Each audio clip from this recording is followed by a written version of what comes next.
Yes, yes. My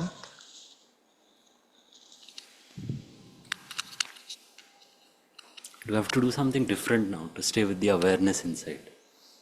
to stay with the awareness inside. I have to do something What do I have different or to? the same?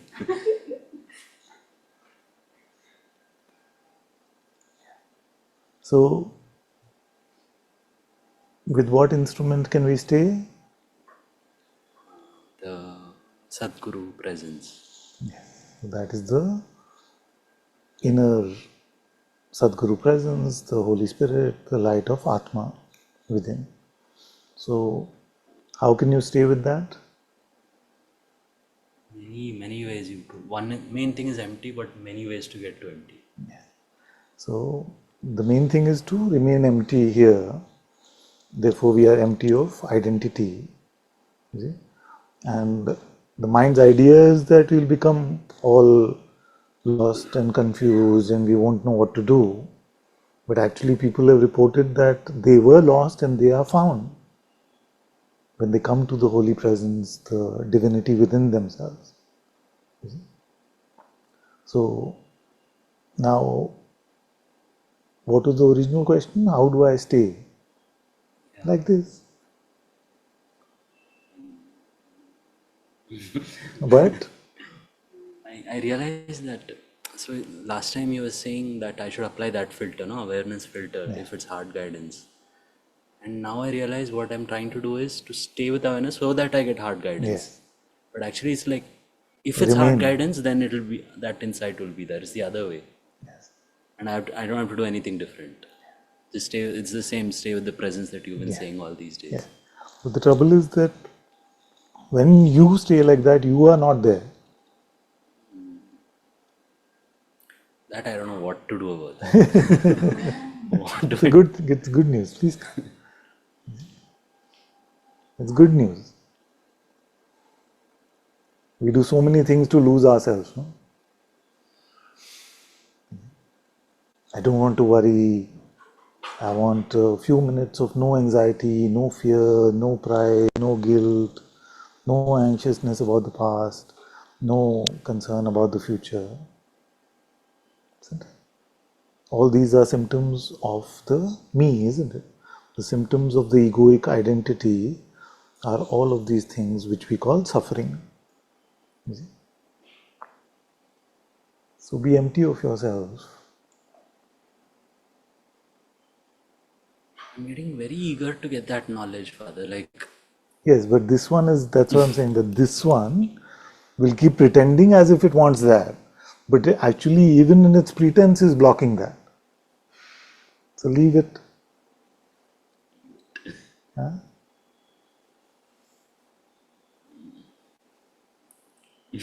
I don't know what to do. Okay, I'll just. So what happens when you leave it all? What compels you back?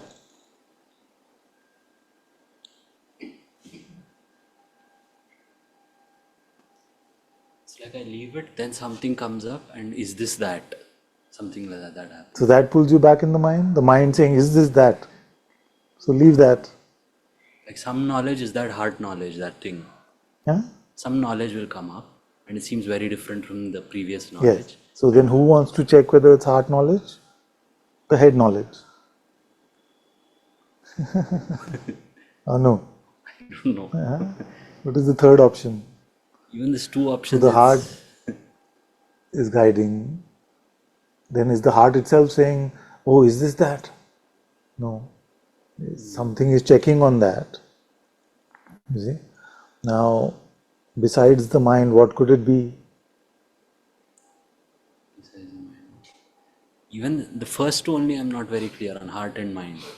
That the difference, like I know we're coming, it's going round and round and It's round so okay. many times. It's okay. So, we started by saying you're empty. Ah, Empty of what? Empty of the mind. So, you're in the unborn, the no mind.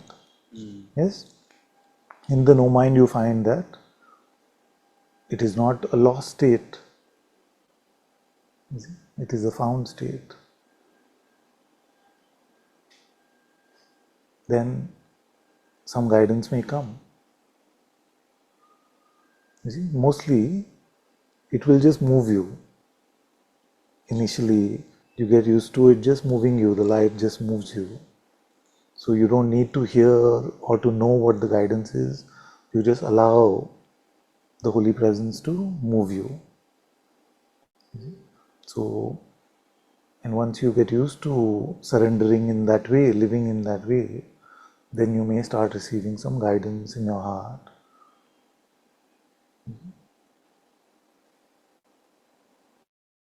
So start like that. Just be empty, come what may. Because if you're going to oppress it with the spiritual seeker wanting to know, wanting to grasp, wanting to attain heart knowledge, then that'll just delay the maturing. And even now the mind wants to say something Exactly. smart. Yes, something it will do. I know. This also I'll This try is to the get. trickster. This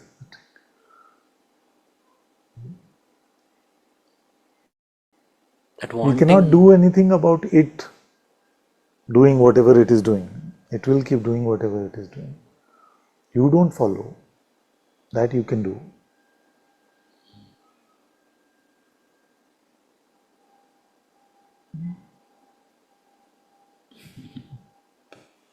Are you using inquiry or prayer or what are you using? Today it was No, I'm just saying overall. So let me recap for everyone. No? So I've advised that don't start your day without coming to God's presence. Yes. So when you start, don't just rush into things and start replying on your phone and get into what is called doom scrolling and all of that. Just keep that aside for some time and just first come to your center where God's presence is alive. Stay like that. Be centered in that way. So the heart temple, which is always there, get the darshan of God's light in your heart temple, and then allow the rest of your life to move from there. Actually, once you come to that, then you don't have to do anything at all. Because God's presence is there, He will move you, He will guide you. So just allow that to move you. Don't pick up the false doership. You've done your part, you've come to God. Now just allow His will to unfold. Then what happens is that this sounds quite straightforward, but I don't feel anyone can just do that. You see that done. You see? So because you need an anchor, because the mind is so tempting, it will tell you some story, it will tell you this, but you see, so to pull you out of the temple in your heart, to go to the realm of the mind, it will tell you some seemingly compelling, important things, problems you need to solve, things which are unfair, whatever narratives may be. So and that is why you need an anchor. So that anchor can be inquiry. When it offers you a story, you can ask yourself, who am I? Who is that? Who's the protagonist of the story? Or you can keep chanting your prayer or your mantra.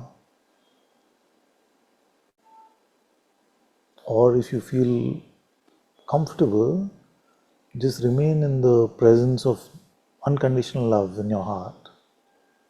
Just anchor yourself with that.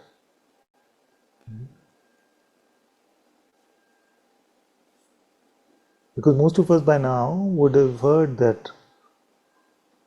Satsang, heard Master Bankai said this very famous thing, which is all things are perfectly resolved in the unborn. You see, so who doesn't want all things to be perfectly resolved? Everyone does. So all of us must have tried to stay in the unborn, isn't it? But then what happens is that we go back into the mind because it seems so tempting. You see? It seems so compelling. And because it seems so compelling, that is why inquiry, prayer, and the presence of unconditional love are available as God's instruments, as God's tools for us to use so that we can be anchored in His light through the course of the day. And even in spite of that, we may still be tempted from time to time. We'll forget. You see, I forget. So, and it's not necessarily that because I forget, all of you will forget, but it's likely that all of us forget. No? So when that forgetting happens, we are not to then beat ourselves up and say, no, but why did this happen? I'm not doing it right. None of that. Just return home. And home is the temple in your heart.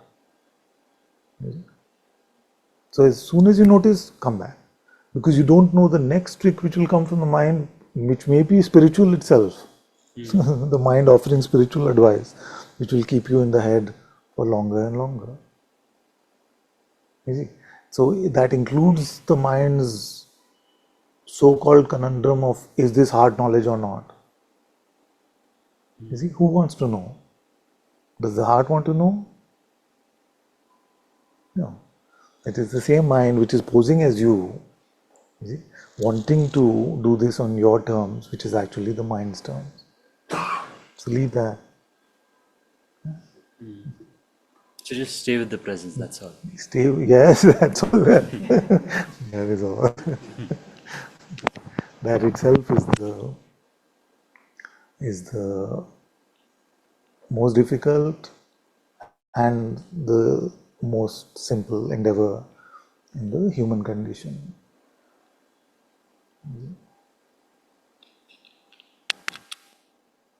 Most simple, moment to moment. Most difficult, over the journey of time. When there is time, it is the most difficult thing. In the moment is the simplest thing. It is a pure non-doing actually. Effortlessness.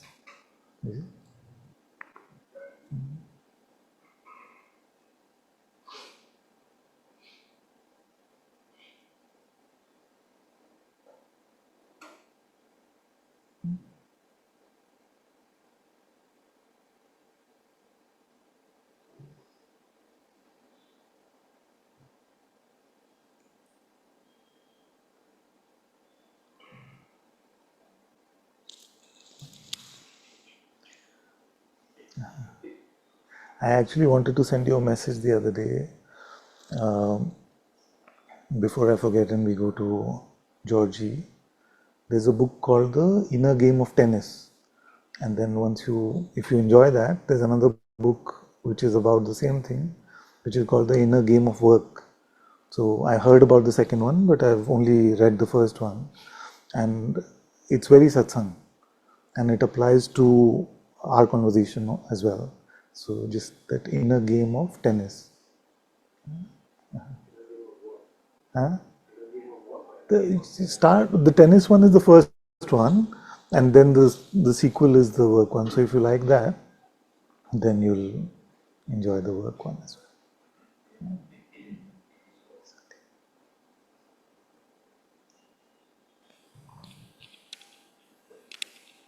You were saying just stay with the presence.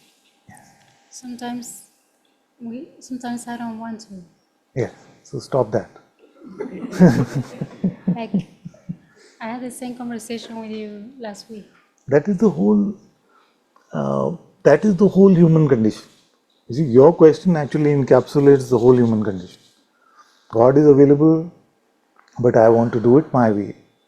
You see, so that's Adam, that's all the biblical characters, that's all the ones that in every scripture that went away from the path momentarily and then came back. That is the only thing, isn't it?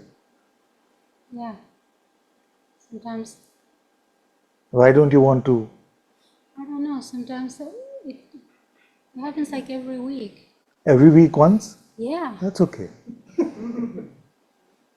Like for a moment every week. Like today I didn't want to come. Today you didn't want to come to satsang. And what told you that? My ego. Yes. What do you mean? So, when we side with the misguided one, you see, can it ever be for our growth, for our truth, for God. No. The trouble is when we don't spot it is coming from the ego. When we feel like it is right, easy. So when you say already it is from my ego, then I'm not that concerned because you can spot it's from. I don't know if you read the screw tape letters, but once you can spot it's from screw tape, then the worry is not that much.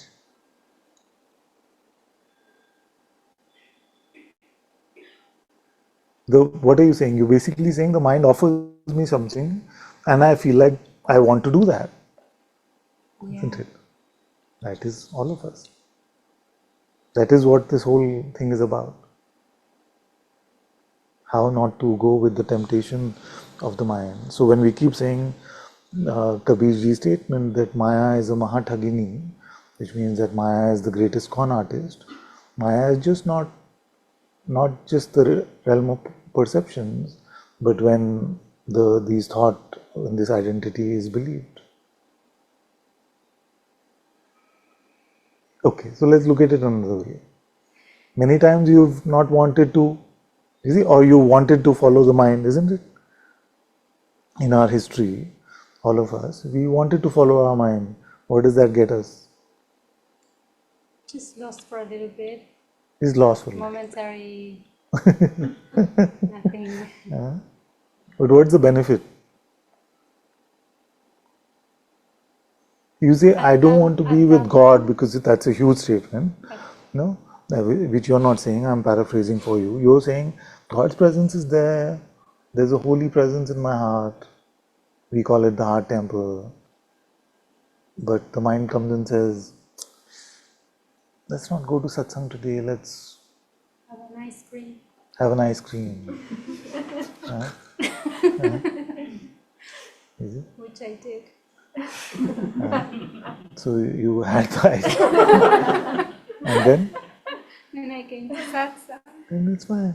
I think Jyotima came, she came and she waited for me. Maybe she knew deep down that I didn't want to come. She had no idea about your ice cream.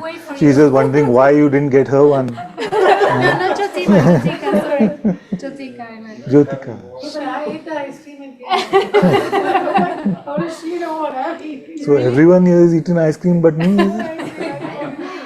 Something I'm not We don't tempted to eat it. We all want to eat ice cream. All satsang is forgotten. This is the way the mind works. I mean ice cream, not satsang. Calm. Ice cream.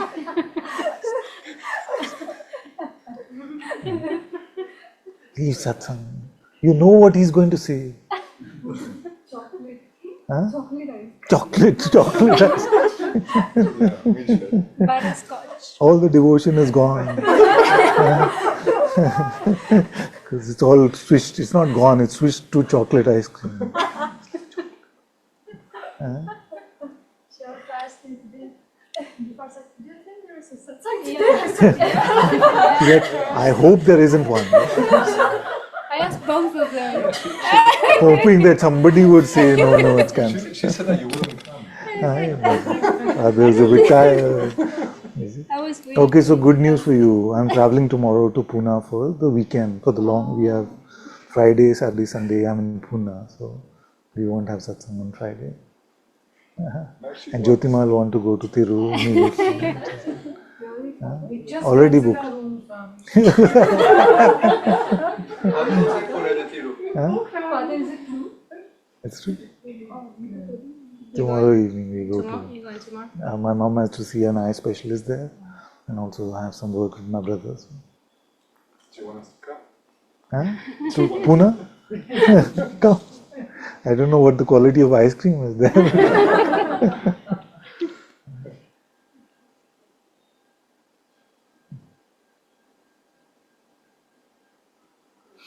But this is it, no? Are you seeing it? Beside all the humor we can keep, but really that's what happens, no? That the mind offers us an alternative, and we say, yes, that sounds better actually. But maturity is to know that I've been on that road many times before, and it has never led to anything useful. Once a week it happened. Yeah. Just like a block for satsang or? Like I don't usually, even if I feel I'm not with God, I will look for God. But when I'm on a day like this, I don't even look for God. So it's a designated day, No, it switches around. at least. The whole day you don't. Sometimes it lasts for hours, sometimes it lasts for the whole day, sometimes it lasts for a day and a half. Then how do you come back to God? I get tired of the. Why is it never like so much fun? So great that we never return. It may happen. We may never return in this life. Yeah, there's no satisfaction there eventually. But while I'm in this state, I feel that the oppression is going to satsang. Oh yes, it seems more oppressive. Come to satsang, sit uncomfortably, listen to the same old stuff. Can sound like that. And when you're deeply in satsang, in God's presence, then to be oppressed by the mind seems so torturous. It's the same hot water, cold water thing. And your hand has been in hot water for long, then you touch the cold water, it seems like, too cold, too cold. And it's in cold water for long, you touch the hot water, it burns you. So, it's literally, the difference between head and heart can feel as drastic as that.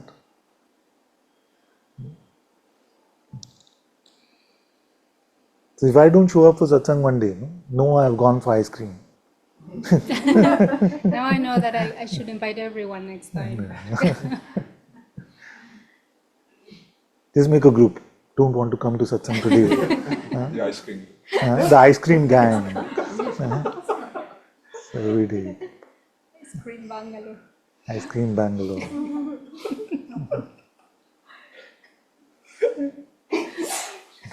So this, as long as you can spot that it's coming from the mind.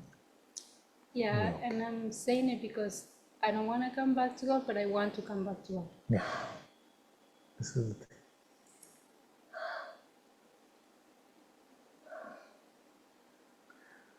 thing. And then when do we come back? Huh? Get eaten by Yes. And you get slapped around a bit in life.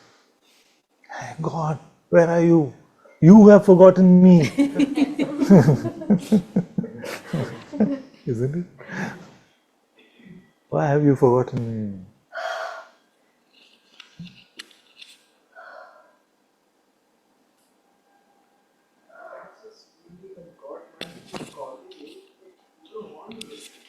Yeah. You can really feel that. I mean, it is telling you to just turn. Yeah. But that turning itself feels so oppressive during that time. You just can't do it. But thank God, the God, you can feel the God calling, and you can feel this both. You can at least see that now. Yes. So yeah. But it is certainly very difficult to turn at that moment.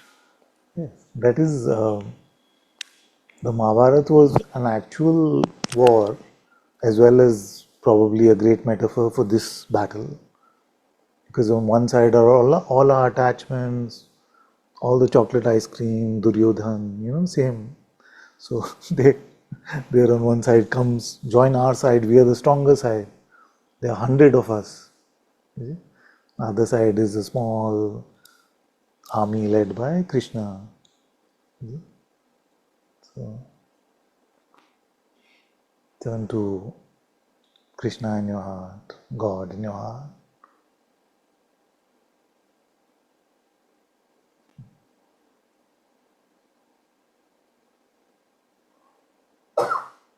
The mind has hundreds of tricks. Even now, but I have to stay like that. Can I not? You see, it'll offer you some commentary always. Empty.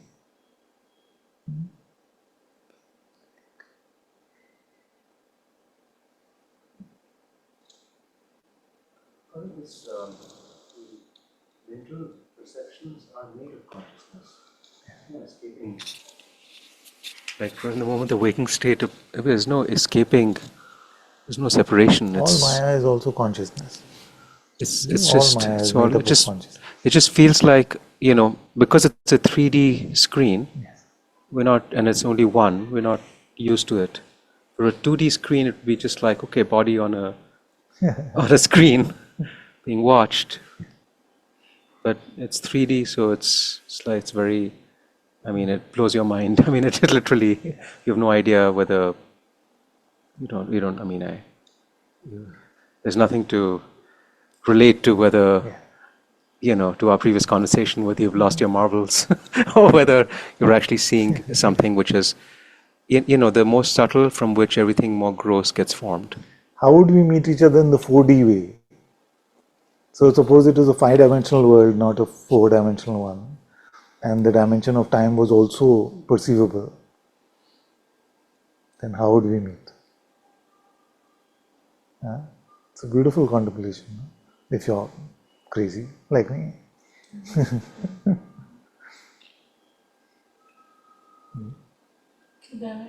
Past, present, and future. Yeah. So every version, like the baby Ananta, and every moment of that one's life would meet every moment of your life. Yeah, isn't it? And suppose we are taking only one linear life, but let's start with that. You're saying that consciousness can create any moment at any moment. Yeah, but I'm just saying that if you were to Past, present, experience. change the camera position, no? One could walk around and see you in different stages of life. Yeah, but that you which is walking around itself would be. Is it like the Asian? No, not necessarily. I don't know. It's not. It's not in this world's dynamics. Is not really possible to explain.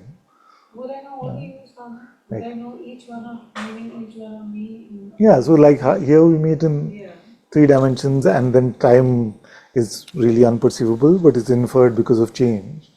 In the same way, then time would become the 4th dimension that is perceived in some parallel way.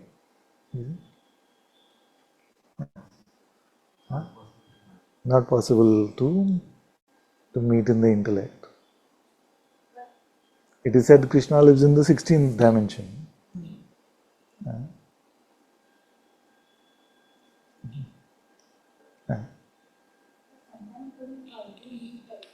Sometimes we already meet like that. Actually, we meet like that, but in the heart. But the dream could be just another dimension, another place and time. Yeah. But even our dreams are like this, no? Like 3 dimensions of space and 1 dimension of time.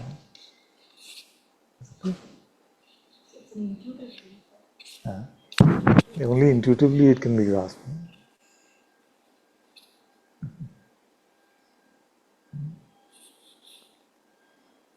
And we are just not able to mentally even conceptualize. We love to say, like the Krishna Bhakts love to say that Vaikunt is this realm of 16 dimensions.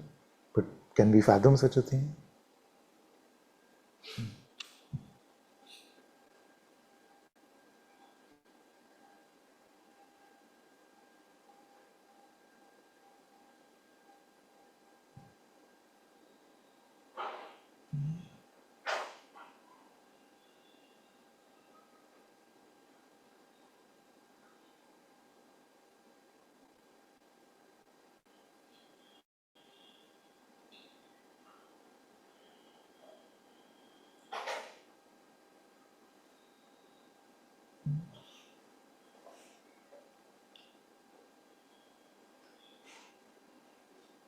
What's it like for having so much knowledge? Something I aspire for. What's it like? I don't know. I don't know anything at all. You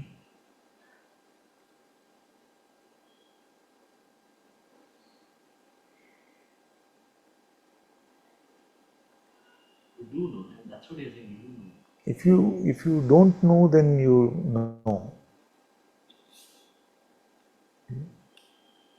or if you're not, rather than making it sound very Zen, let me say, if you're not full of conceptual knowledge, then your intuitive insights just find an outlet, expression in your life. But if you value conceptual knowledge a lot, then it seems like it just blocks the thing. The thing with conceptual knowledge is makes you proud. The thing with intuitive knowledge is that you know it, you didn't do anything for it, it just came, so you can't take any credit for it.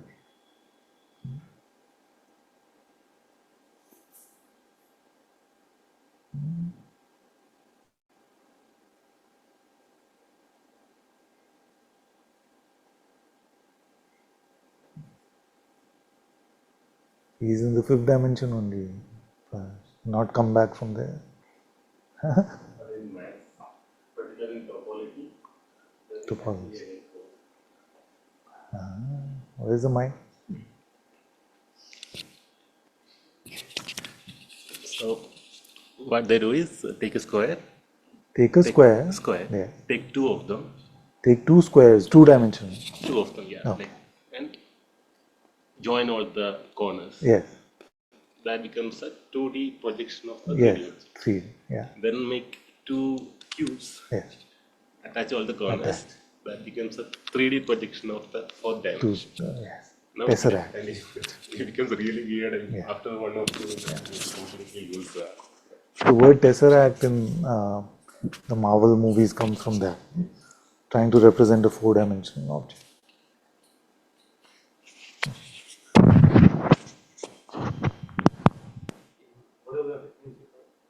Huh? Yeah. They say that what we see as three dimensions is just a projection. Yes. Like world is Yes. like Mind. world has many dimensions. Only projects, only like mirror image only we see. Something like that.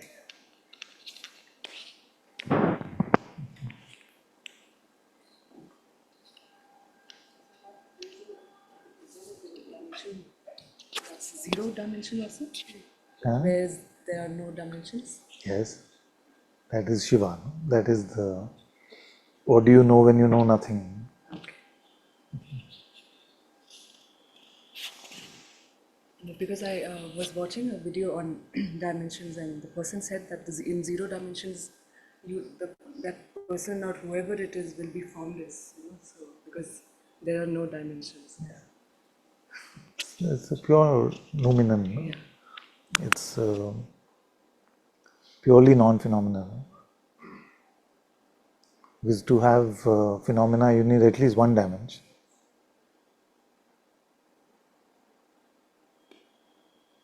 That's your true reality.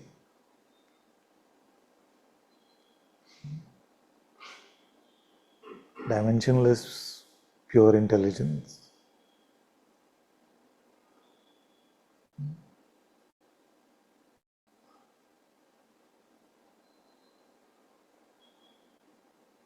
Therefore, that the shunyata or the zero is not a negation. It is a negation. The process of niti-niti, the negation, brings you to that which is not a negative no thing.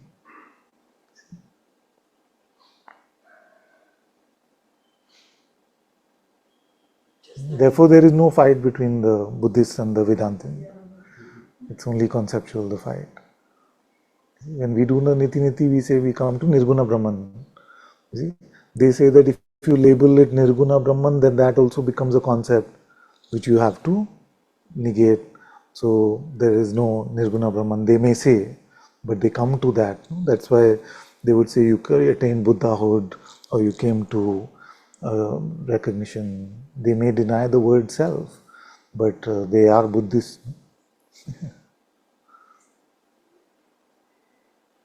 You may say no Buddha, no everything. To come to a deeper recognition which is not conceptual, because Buddha himself said that grasping is suffering. So if you grasp at the label Buddha, or you grasp at the label Brahman, then that negates the actual meeting. So both were trying to say the same thing. It sounds so difficult for truth's sake and God for God's sake. Like, Yeah, just it's very difficult. Are you in or out? Ice cream or satsang? I'm in, but the how part is. If you're in, you're in. Don't worry. And we'll carry you. The tide will carry you home. Just stay in. That's the key.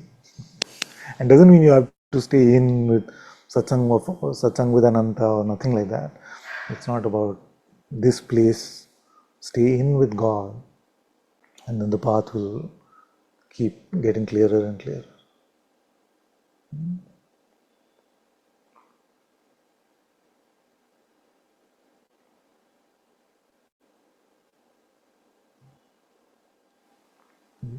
Is our remaining empty a fullness or a negative nothing? It's a fullness. It's a beautiful nothing.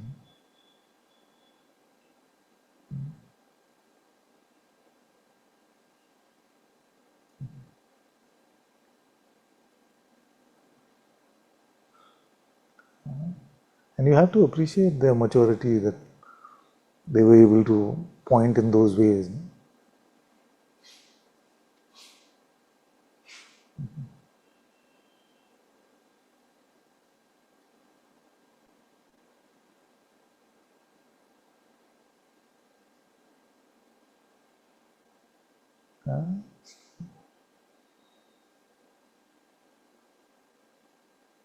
Even what you said, Ravi Shankarji told you. If you find someone who can tell you who you are, run away from you. Yes. It's like same thing. I then ran away, unfortunately. Because I was not able to meet the guidance that way. I just felt like he's avoiding the question, he doesn't want to tell. So, just since you shared, so I was in satsang and I was really getting deeply involved in the self-inquiry, deeply immersed in the self-inquiry. I'm just hoping that one day, Guruji will share something about it. He would say it. Then one day we were sitting in a small group, so this girl comes to him and said, Guruji, I want to ask you the most important question. Who am I? So he just laughed it off and said, if anyone tells you who you are, you run from them. And I got so irritated. I was waiting for that question, I was too young also to realize that he's not saying the wrong thing. Because the truth is ineffable, it cannot be said. So if anyone claims to tell you who you are, you must run from them in that way. That was too immature and stupid to really understand what he was trying to say.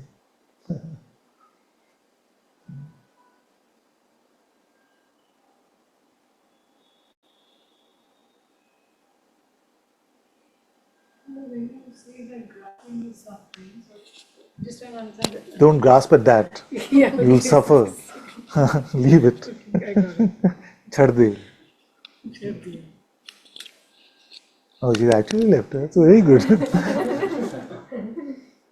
We already answered it.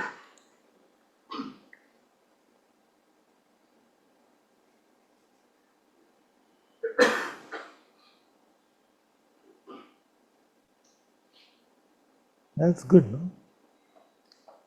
When you say grasping is suffering, yes. God.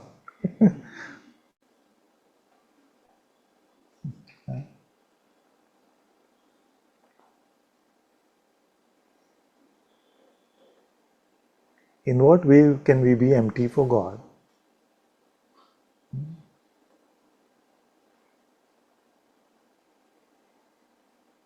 So we can inquire, we can pray, we can be anchored in unconditional love. And whatever the gurus, the teachers have guided us is for that.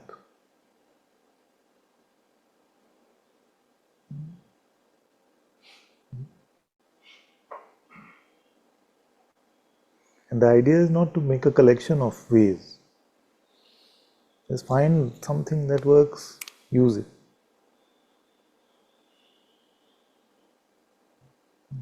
You don't have to write a book. You have to live in the temple of God.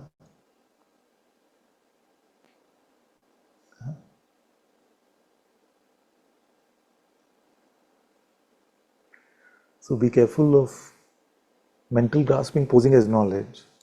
See, that seems to be the conversation where many times it will pose because I know the term for it, or I've contemplated something, or I think I've understood something. You see, then that poses as knowledge. It doesn't do anything. As they say, you don't want to become a pandit. You want to become one who is living in God's light.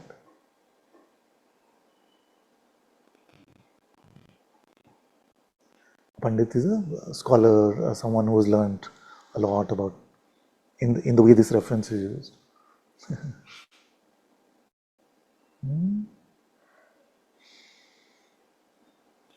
Father.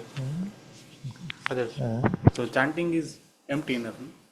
No? Yes. Just remain in God's name. We took that example, no? That one child says, I can't experience the love. You see, love for God, I can't experience. So we said, okay, have you ever met a very sweet baby? Yes. So how do you bring that baby into your focus? You remember their name.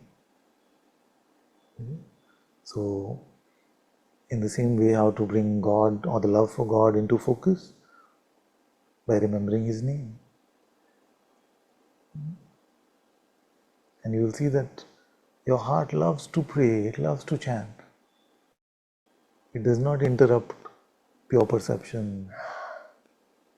Just can, such a natural way of existing. Initially, it may seem like because it blocks the usual flow of the mind's functioning and our operation with it and our relationship with the mind. So initially, it does feel like effort. But once you break it, it is so natural.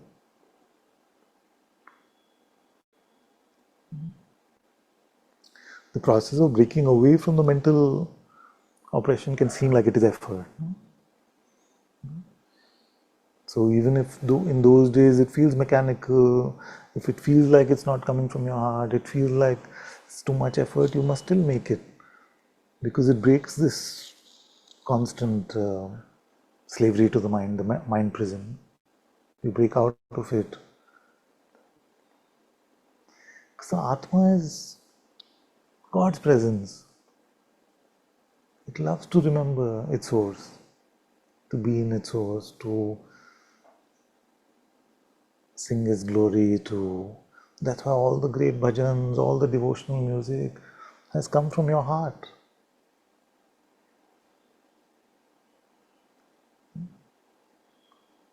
You hear some things and they are heartfelt, you may not even understand the language, but it makes you so full of love in your heart because it came from that place.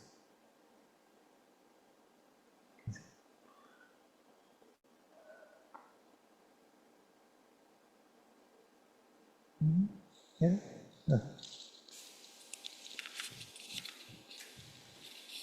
Whether from the presence when the sensations of the body are felt, and in my case I particularly felt as the head seems to be like the focus point. Of late there's also been a sense of like cutting the cord. I don't know because this is a bit peculiar, this whole thing, but it's like scissor and just cutting the cord of the sensations. The cord can be like a mental understanding of what they are. Some sensations are there, but now I also said my body, it's my body, but then some feeling came to just, like snip it, let's so it disappears, or erase. I don't erase the sensations. I don't know. It's so peculiar. I mean, but it's quite persistent. Yes, I'm saying metaphorically in the sense that one way that The cord, one way to look at that cord is to say, to claim that it is me, mine.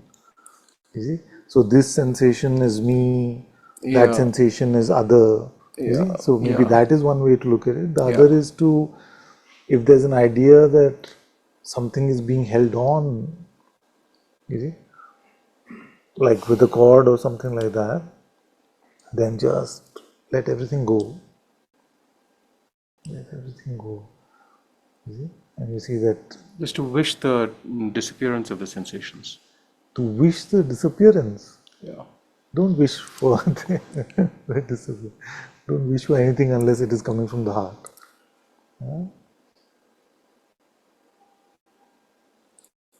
When we are empty, this is God, that is God. We don't have to say this should not be.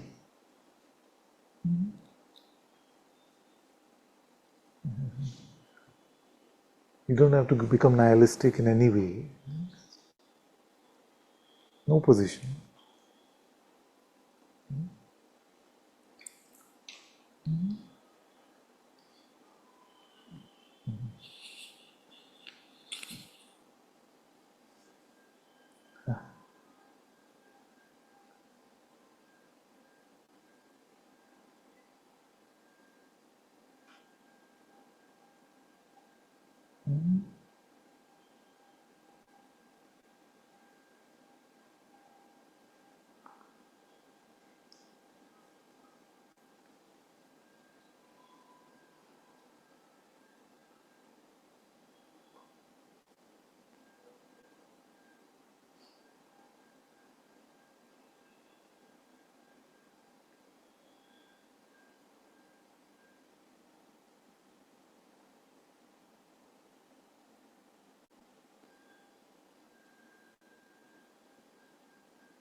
Is the mic clear? Mic.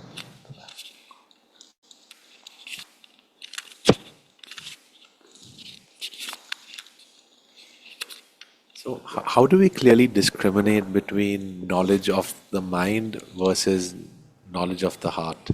How do we How do we determine understand what is really what knowledge? what is coming from where? Yeah.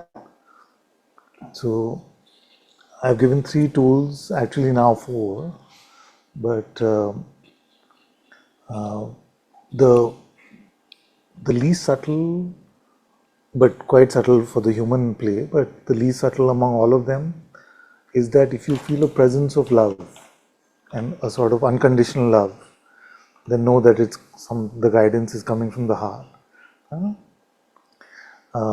Then subtler is if the presence of being, the beingness, the Atma is palpable, and subtlest is that the Nirguna, the pure awareness, which is your true nature, is apparent to you as that guidance is being received. You see? So it gets, but we can start with just the presence of unconditional love. You see? The mind will want to rush, you see, will want to do it quickly, will be authoritative. You won't really taste love when the mind is oppressing you, even if it is talking about ice cream.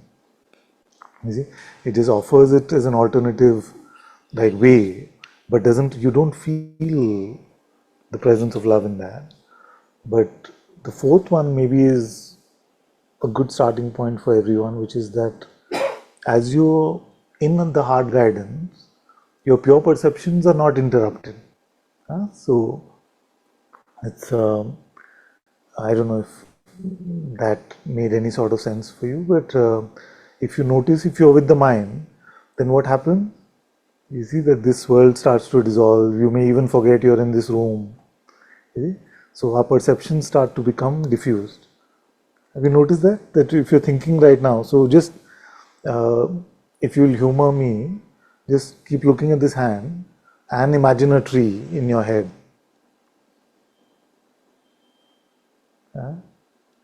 Like make the tree really vivid, give it good leaves. You see? So what do you notice? You would notice ideally that as you're with the perception of the tree, then the hand starts to fade, it starts to get diffused, the world starts to, because our attention is very limited. You see? So when we put our attention on multiple things, that's why we get tired and irritated and frustrated, because our attention is limited. And any parent knows that two kids asking for attention at the same time, you see, can be quite difficult to manage.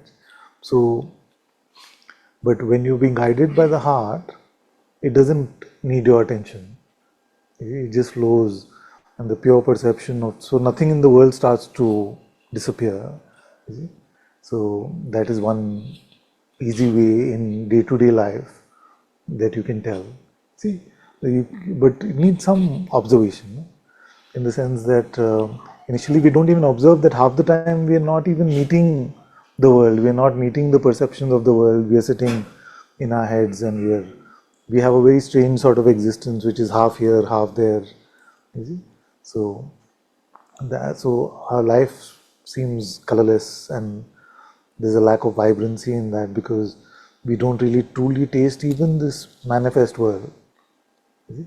So if you remain in pure perception, then when the heart guides you, it doesn't interfere, you see, with that. So when the sharing of satsang is happening, I'm looking at all of you so clearly, and yet the words are just flowing. You see?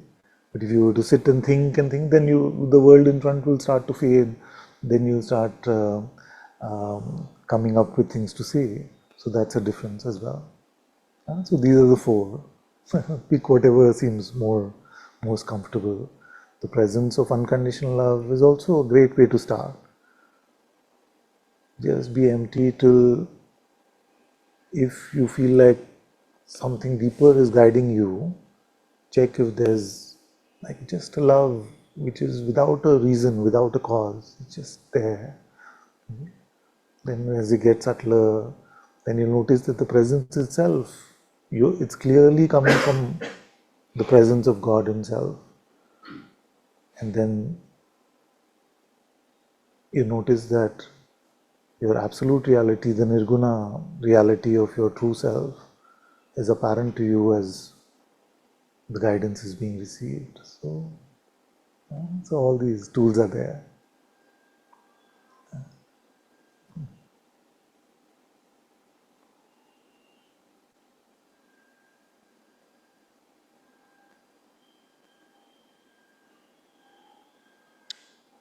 The first one is to clear your mind and just feel.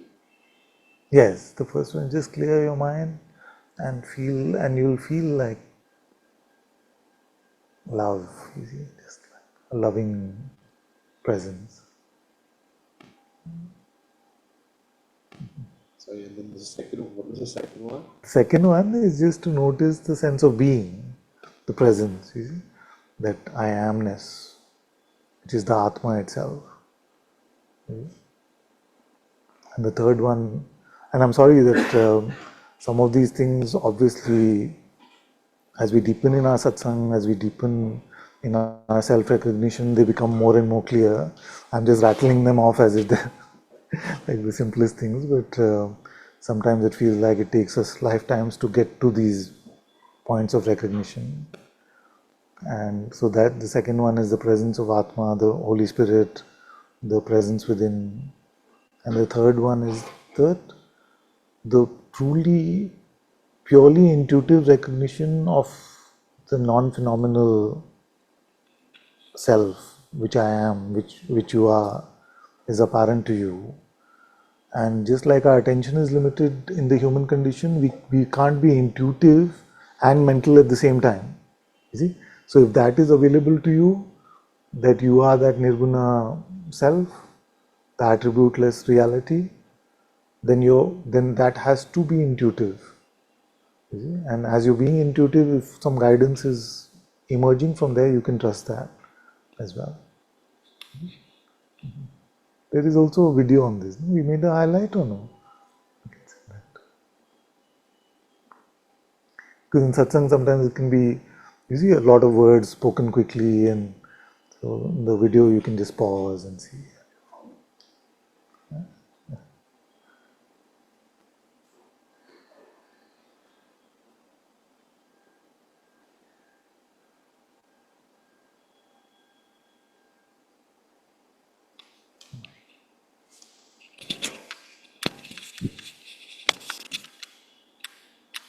So, oftentimes you use attention, the word attention and interest interchangeably. I use like that? So that's how I You found heard? it. Okay. But there's this dance between attention. I mean, these are just words, but it seems like there's attention, where there's pure perception, and then there's the middle ground of interest, and then there's belief. Yeah. Actually, interest is like a propensity to believe. You see? And that happens because of what concepts, what notions we've indulged in the past. You see? We talked about it that day, that you may not be interested in, name one thing that you're completely not interested in.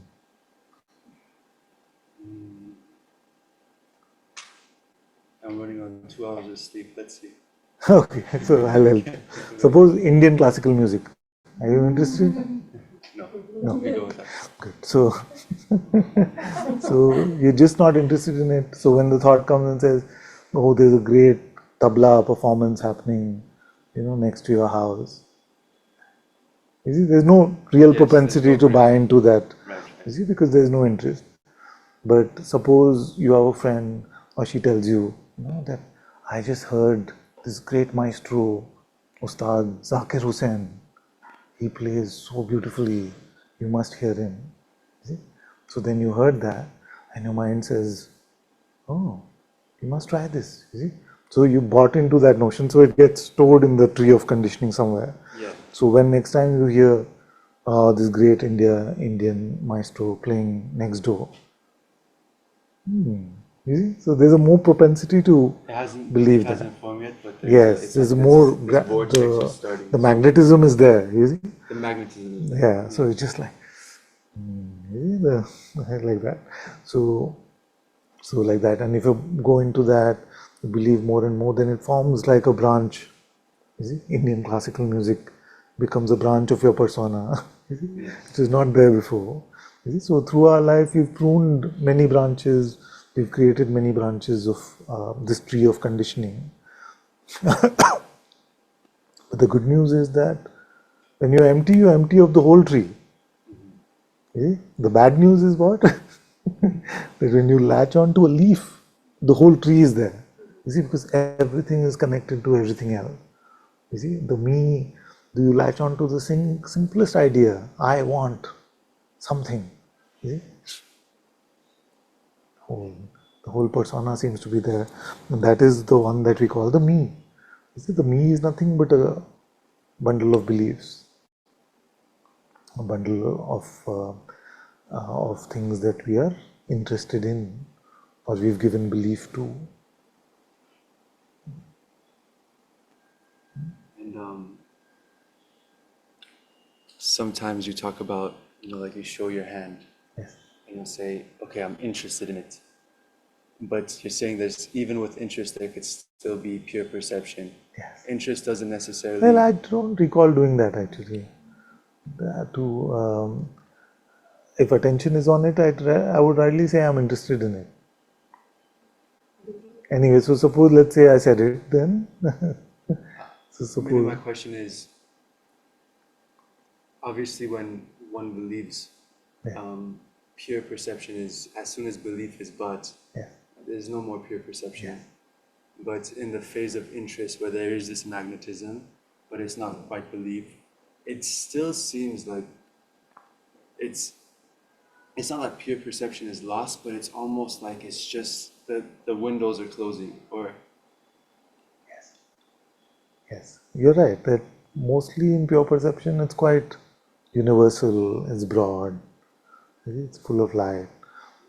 We become mostly like this in the hypnosis of some belief. Usually, it may happen that if the body is in some severe pain or something like that, then it may happen naturally that all our attention seems to be sucked into that.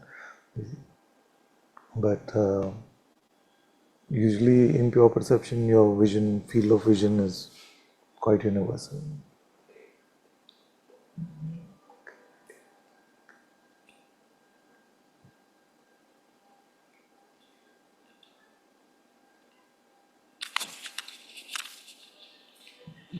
Father, this I see sometimes when the pull inward is very strong, Yes. The vision actually also withdraws. So if it's no longer clear. So you just find that, like in Satsang, so many times my eyes are just closed because, if that is happening, that's very natural. But with Because eyes pure open, perception, not just of the world, like you, even if the pure perception is that of some inner light or that of sheer darkness, it's still perceived. You see? But if you try to just, what happens when your eyes close? Because I don't want to say something and all these things become benchmarks, so I don't want to say. What happens when you get pulled in? What happens? What is perceived in the absence of the perception of this outer world? there's nothing there really. It's just like a... just the presence is... Okay. So there's a presence that is... Not the tangible one, Father. Then? Not the Saguna presence. So sometimes there's a perception of something beyond that.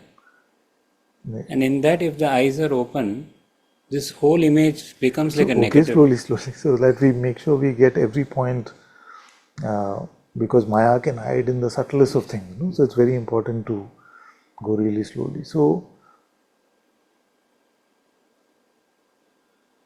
we close our eyes, our attention is being withdrawn. Then you said that there's a presence there which is not the Saguna, but it is the attention is going to that which is witnessing. Okay. Yes? Are we?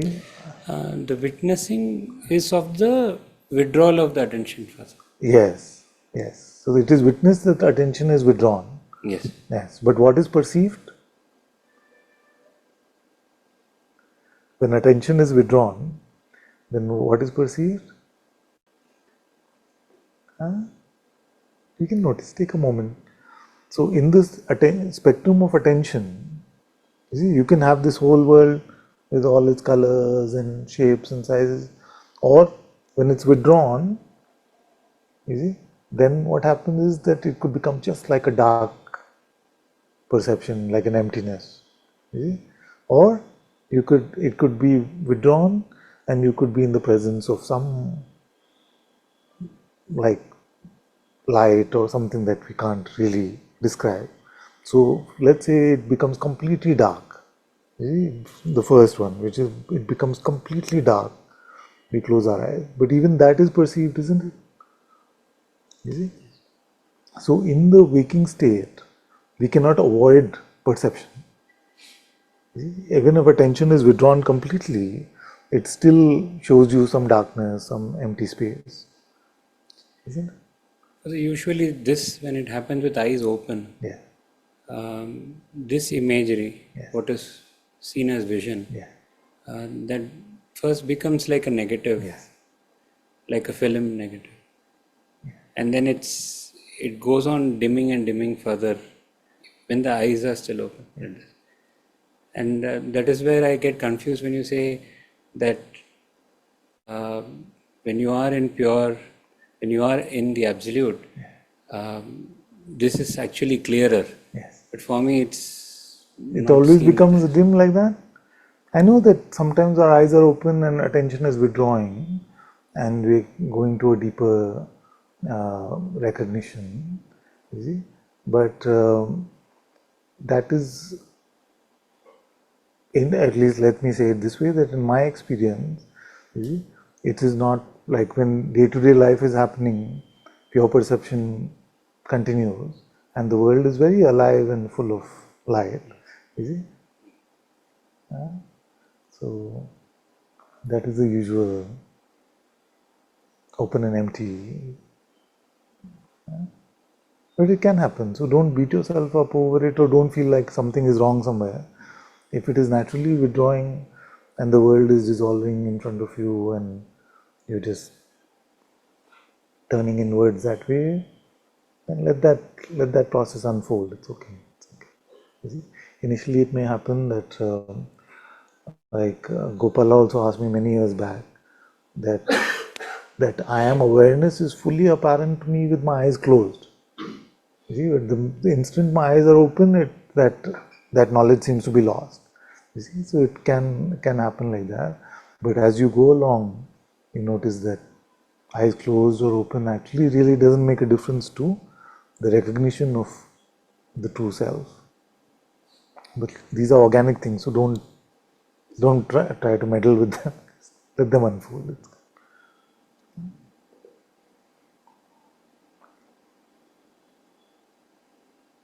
So if your attention is fully withdrawn and then it's in the heart, and then you're being guided, then you don't have the question anyway where the guidance is coming from, isn't it? Well, that's where the mind pops in. And it takes a form of a fear that, either it says, oh, father said no, his vision should be clear. And then the attention goes on to that thought, and then, it takes over. Or there is a fear that, okay, everything, sab gayab ho raha hai, everything is vanished. Some form of... Yeah. So when it is, attention is in that withdrawal, it's like almost samadhi. No? It's like an almost samadhi state. I hope I'm not confusing you more. No. So it's just like the world is vanished and you're just within. Then I don't feel like you can doubt where the guidance is coming from. You see? It's only when so-called daily life is happening and you're being guided, but you're not sure whether the mind has you or you're being guided by the heart. You see, then just see whether the world is just blurring out and you're just thinking, or whether it is naturally unfolding from your heart and the world is still very alive and vibrant.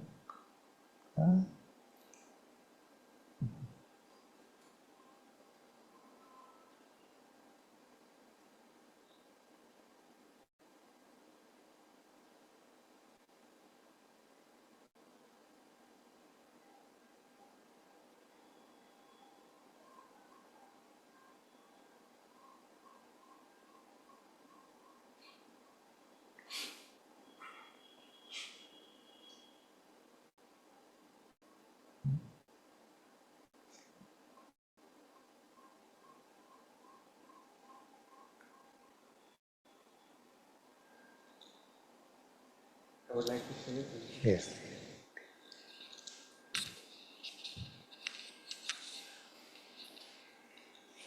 So when you said in one of the satsangs that how many times you will have to come for this satsang and when you will be awake from that. I said like that? How many times will you come?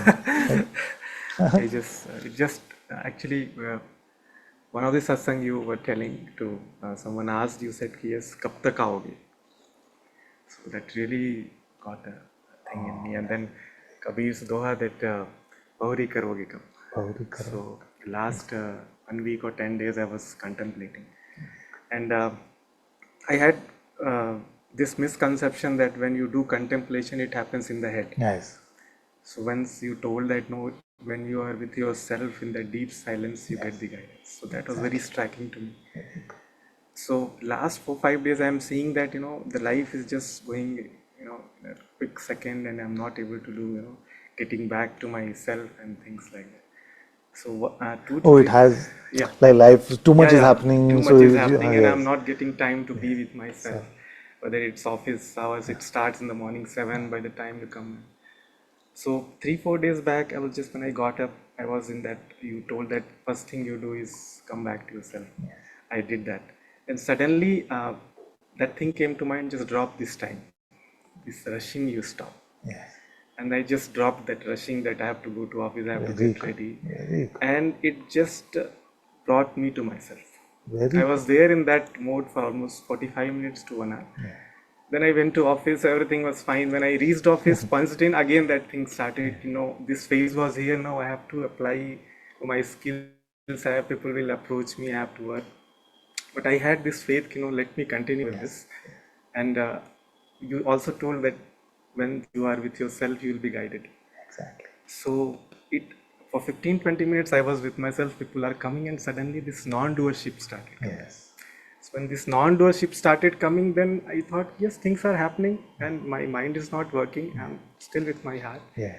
It is full of bubbling with joy, cheerfulness. Last 4-5 days it is happening like that. Really?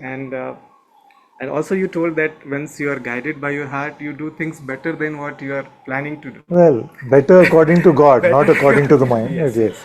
Yeah. So it started happening that way. Many critical situations came, but I was very light, normal, and continuing in this phase, and I'm really. It's very good. I'm so happy to hear this. Very, so good. It is like the food is offered, it's being eaten, and eaten and digested. So I'm happy to hear that. Like,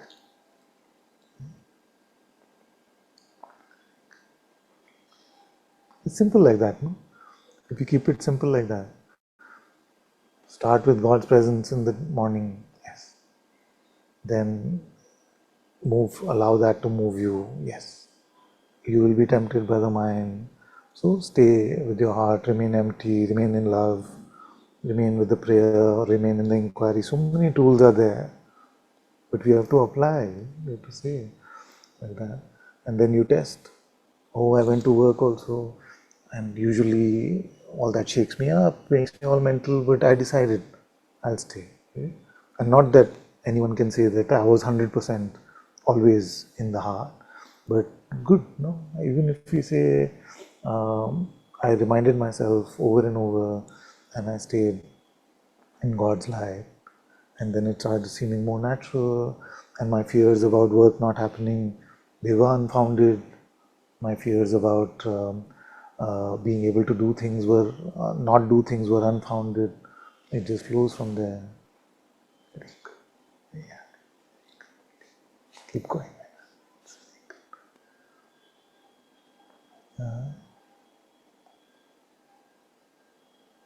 I saw a video today where there's a bunch of camphor trees. They're all growing together in a forest. And they have something called crown sensitivity. I sent to some of you. So, so their branches and leaves, they're in a very close space, but their branches and leaves don't touch each other. You see? So their shapes are like this, like that. You see? So what is that intelligence which makes them grow like that? You see? So those are the tops of the trees. And they don't connect. It's like they keep the right amount of distance from each other. How do they know that? What guides them? You saw? No? So it's multiple trees. Yeah, it's many trees going together, but the tops don't touch in a very confined space also. They called it, they follow the shapes like that. Yeah? Crown sensitivity, they said. So there is a very innate intelligence which is running this world.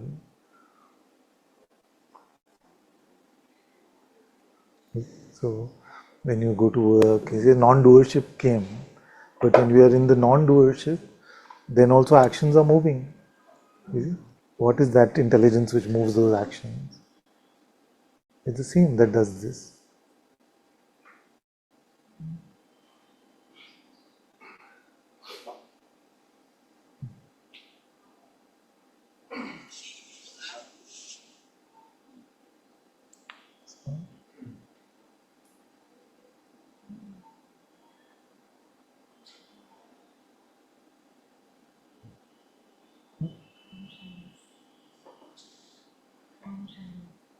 Crown shyness, not sensitivity. Crown shyness.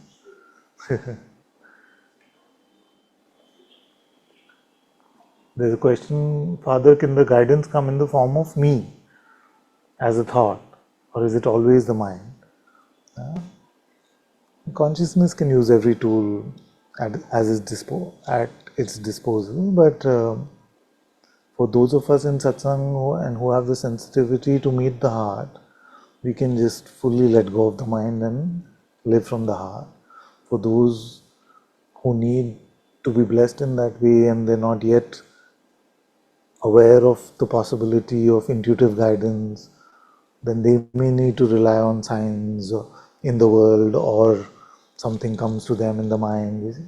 God, of course, everything is subservient to God. You see, the God can use everything, but for those of us who are now mature enough in satsang to follow our heart guidance, we don't have to worry about anything in the mind. Yeah.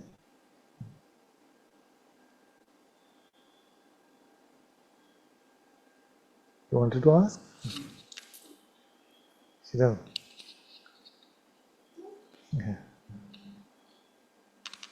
See, so I was wondering.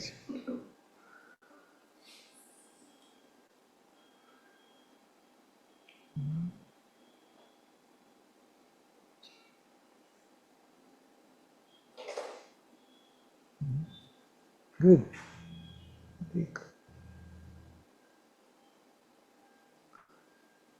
It's good, no? If you can just, it's very sweet if you just offer some guidance and it's being received. Like I told Peter that day, he was getting caught in his mind a bit when he was sitting in front here. So since then I've noticed he's really been fully present. Of course, the mind must be tempting from time to time, but even that, just to take these small instructions and just to apply them is more than enough. Okay? So we don't have to always wait for the big events, we don't have to wait for the spiritual fireworks, we don't have to wait for big things. Even these small things, if you just apply, it's good.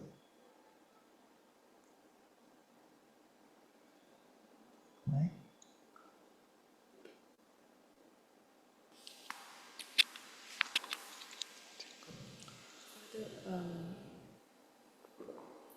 When I'm chanting, sometimes it's like This room also has. when I'm chanting, sometimes it's so I want to take God's name. Yes. I want to. Every Ram is like Heartfelt. is Yes. Many times it's effort to even chant. Yes. Um, And what makes it effortful, have you noticed? because I'm so much in the head. Exactly. To chant is effort. To, like Georgie was also saying, to come to satsang is effort sometimes. Exactly. But when you're here, you don't want to leave. Like I don't want to leave when I'm chanting. Exactly. But when I'm there, I don't want to come to satsang. Exactly what you were saying. The hot water, cold water thing. And it's very painful, Father, when I'm there, I'm there. It's a comfortable hell, like you call it. Yes. Only when I'm out, I realize that, oh, I was in this. But when I'm in it, it's dirty. Yeah. But it's It comfortable. feels okay. Yes, exactly. It feels normal. Yes. Only when I'm out, I see that it's not okay. The mental prison, mental oppression doesn't seem strange or absurd in the usual human condition, because it feels like everybody is living like that. Then when you encounter your presence, God's presence within you, or you come to satsang, then something in you recognizes that there's another way to live. You see, a higher way to live. And and that you can emulate, that you can follow. But the mind's whole attempt is to make this experience full of suffering, the hellish experience, seem palatable, seem manageable. You see, it can even pretend as if it is winning in this world, which is eventually going to lead to the death of that which we take ourselves to be, where no winning is actually possible. Everything that we think we achieved is going to die. It convinces us that we can win. So its whole game is to not just make it a comfortable hell, but also to try and convince you that you must become the king of this hell. Because you don't just want to be anybody in this realm. No? You want to be special. You want to be, like I used to say in Satsang, that if nobody is getting it, then we are fine. If others are getting it, I am not getting it, then problem. You see, we should actually be happy. You see, for our brothers and sisters, but then that becomes a problem. And then once we believe that we are getting it, we want to be the only one who gets it. You see, everyone else is faking. I am the only one. You see, so it wants to make us the king of whatever realm. Then it is not enough. You see, that okay, now I've elevated myself this way. Then what is the next? What is the next? What is the next? You see? So the mind's endeavor is to try to replicate your truly godly nature by making you the king of hell. It's a very absurd sort of thing to say, but that's what it wants. Is it the god of hell? Because it's still be in the realm of death. Is it? Still be in the realm of pride and attachments and suffering. But we try to make it palatable, we try to make it manageable. Is the core of that mechanism like this learned behavior to try to maximize pleasure and minimize pain? Is that what makes us want to Yes, pleasure seeking, pain avoidance, all of that is part of that. Exactly. Needing instant gratification, the whole Shreya and Priya thing. Where, if you ask a Vedantin what is the right way to live, they will say that you must avoid Priya and always go towards Shreya. Priya is short-term pleasure but long-term misery, and Shreya is short-term discomfort or pain but long-term peace, long-term absence of suffering.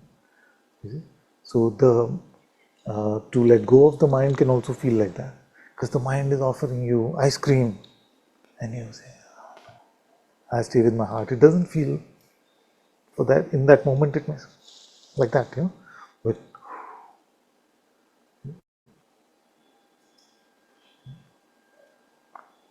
so this is the nature of the human condition, which the sages have seen thousands and thousands of years back. So, but doesn't, because they have seen it, doesn't make it easier for us. We have to apply it in our life. You see? What is good, what is true, what is right, has to come from God's light, from God's presence. The instant you find yourself believing that you are right, where is God? You see?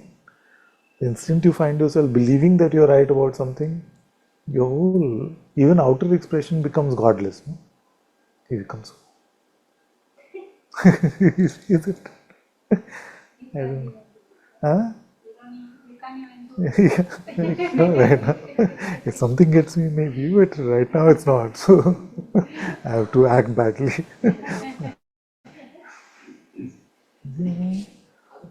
That's why I said that if God is not seeming real to you right now, you are in hell.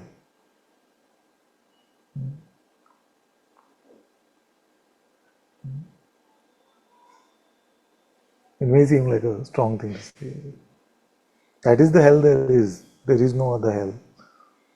The only hell is this, taking only the visible to be true, only my mind to be right.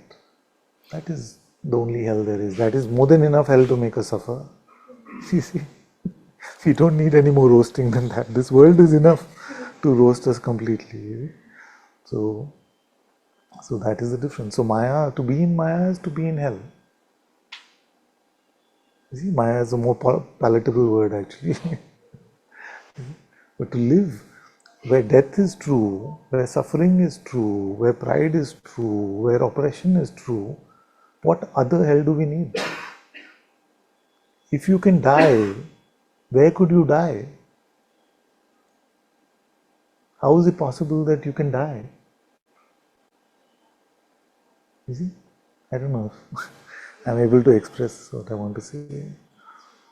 If you can suffer, if you can get angry with a brother, sister, you see, if you can oppress somebody, you see, to the extent of, in the human condition, we've had things like slavery. To that extent, then what other hell do we need? Is this not enough? If we can enslave whole nations and continents for the sake of money, you see, if we can kill each other for some line on a map, if we can kill each other because we pray to a different aspect or a different name of God, the same God, but we are willing to fight and hurt and kill each other for that, what other hell do we need? There is no other hell imaginable. This is enough. But this is what living in the ego makes us do. Isn't it? Me. Like Gollum in Lord of the Rings. My precious. That is the ego's voice.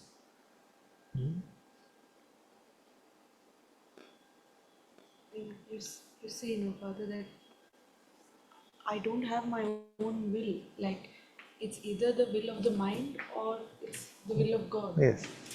Sometimes I notice that, not always, but I see that I'm just obeying the mind. Yes. It's telling me do this, say this, wear this, don't wear that, don't do that. Say this so that you come across as wise, or don't say this because you'll come across as fool. Just following. It's very important to obedient notice to the- that. We will be servants, but whether we are servants to God or mind is up to us. Many times I don't see it as as I'm being obedient to the mind. Exactly. I see that it's me. Yes. And it's most difficult for all of you to see it when the mind is offering you spiritual imagery, spiritual advice. Say this so people think you're more spiritual. How much you've understood, you will see. They'll start to believe, or they'll start to be impressed. And any realm that we are attached to, so whether it is spirituality or work or money or sports or even helping people, there's so much pride in the so-called NGO space. It gives you ways to be in hell in the most beautiful subtext, context. Have you seen how the mind can make hell out of the most beautiful thing?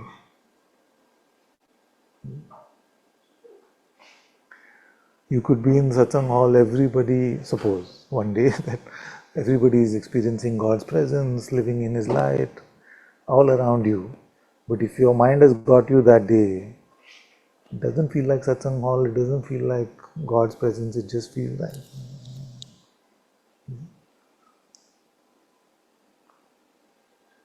So this is our own private heaven or hell.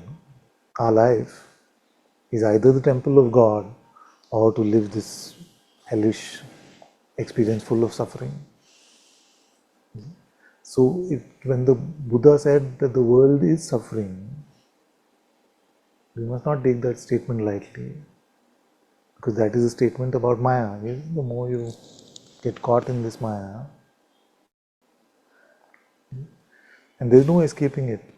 We feel that, by spiritual achievement or being seen as somebody special, or the whole world calls you like Mahaguru or something like that, you will escape your mental hell. If it is coming from a place of pride, you won't. It is better to be a beggar on the street which nobody recognizes, but if you are in God's presence, that is the life that I would gift if I had to gift my children one of the two options. You see, my biological children also, all of you also. One said, you are the kings of this world because you've attained, according to the eyes of the world, you've attained the highest accomplishments. Yeah? And everybody bows down to you and says, Mahaguru, Mahaguru. You get all the respect, the comforts, the material comforts, everything. But you're not living in God's presence. You see? Or you're just a humble beggar on the street who doesn't know where the next meal is going to come from. Your clothes are tattered. But you're living in God's light, God's presence. It's not a question for me which one I would pick for my kids, including all of you.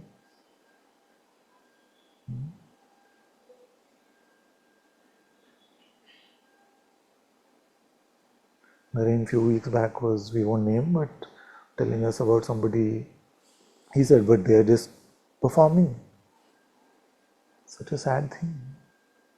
In the name of God, somebody becomes a performance artist, basically a dancing monkey, repeating the name of God. What a wasted life. So close, and yet so far. Because the words are all true. The words are all true. Talking about God, quoting the Gita, all those things. But where is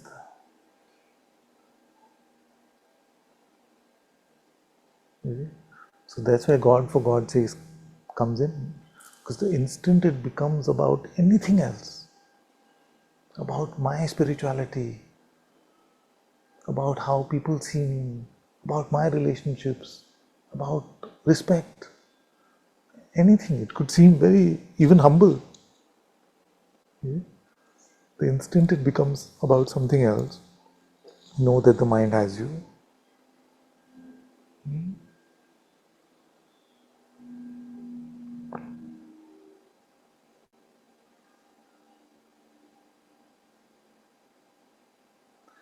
See? So am I saying that everyone has to become a monk or renunciate to anything in the outer realm? No, not at all. But allow that to unfold from your heart.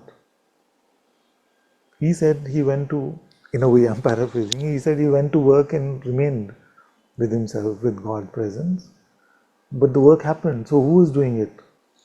God was doing it. God is already running our life. And all the things that are supposed to happen in our life also will happen. But you can do it in a way that you remain in God's temple, or you can do it in a way that you make a hellish realm of suffering out of it.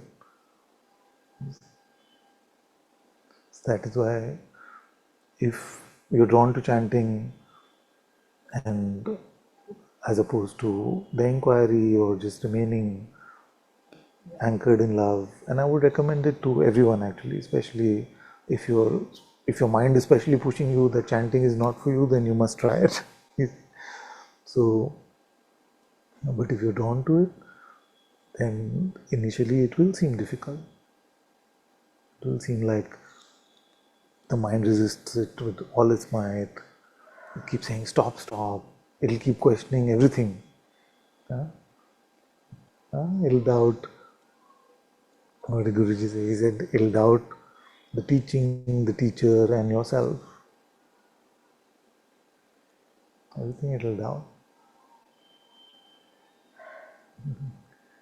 Who was saying the other day that my mind just doesn't like you? Someone else was also saying. So that is very natural. In fact, if your mind is always loving me, then there's something strange. How many of you have not felt like attacking me, at least inside when you're irritated or frustrated about something? You felt like, never. So, but it's very natural if it happens.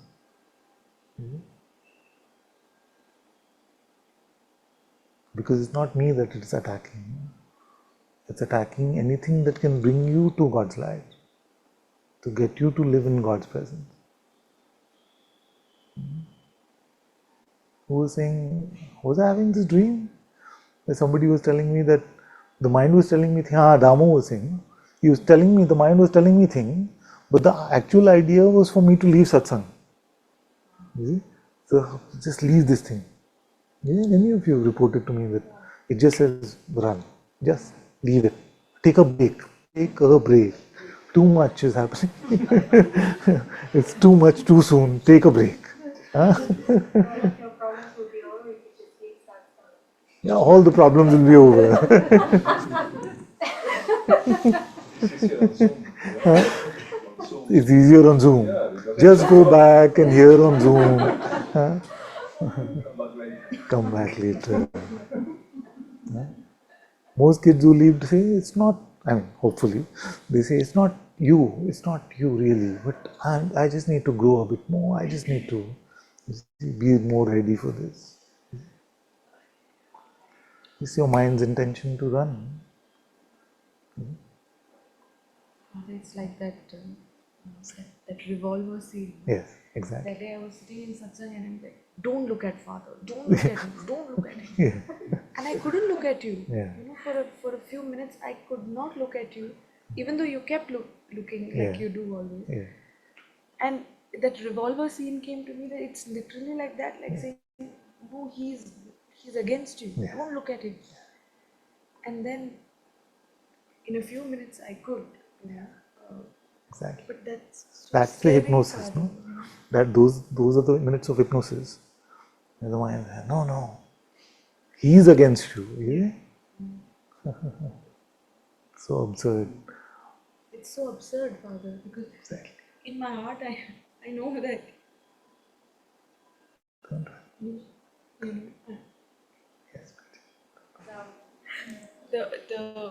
the only solution, Father, it was telling me that he is the problem. Yeah. He is the problem. And when it comes to you, then I know it's on steroids. It is natural for it to attack me. It builds up, Father. Every day there's a little bit of like that fuel, like a little bit of poisoning, and then when it comes, That's the serpent's voice. yeah. And when it comes to you, then I really know it's really on steroids. And when it's attacking you, then it's really got me by my throat. If God is seeming real in your heart, no? That is the rule you must apply. If your presence is apparent to you and something wants to tell me something, attack me or give me some guidance, you must share openly in satsang, because I'm under no delusion that something perfect is unfolding in this life. It's as foolish as they come. So it's like that. But I know that, so we must separate the two things. One is that when your heart guides you and says, I don't like what's happening in this Sangha, or is Father really seeing this? Maybe I should point it out to him. Please do share. Very open to hearing that. But when it's pure just mind attack, which is actually attacking you, when the mind attack comes, who is it an attack on? You see, it is attacking you. It is attacking your ability, it's wasting your time away from living in God's light. You see? And that's why I keep saying, and I don't know in how it is heard, but this whole game is about time. This whole game is about time. So even the mind will also comment on the mind itself so that you will stay away from God. He'll do anything so that you'll stay away from God. Every trick in the book.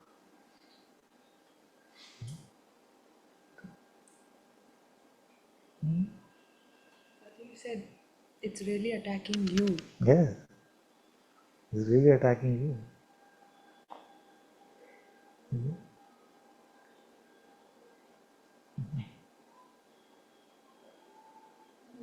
If it could get like it is attacking you, what is an attack? What is the winning in this war? Time spent away from God. See? So when it is saying, oh, like this, but like that, and like this, and like that, but you're right, and now time spent away from God. And then, you see, of course, it would love to attack this one also because then no satsang, no trouble for the mind. You see, so of course, it can attack this one through my children, all of you.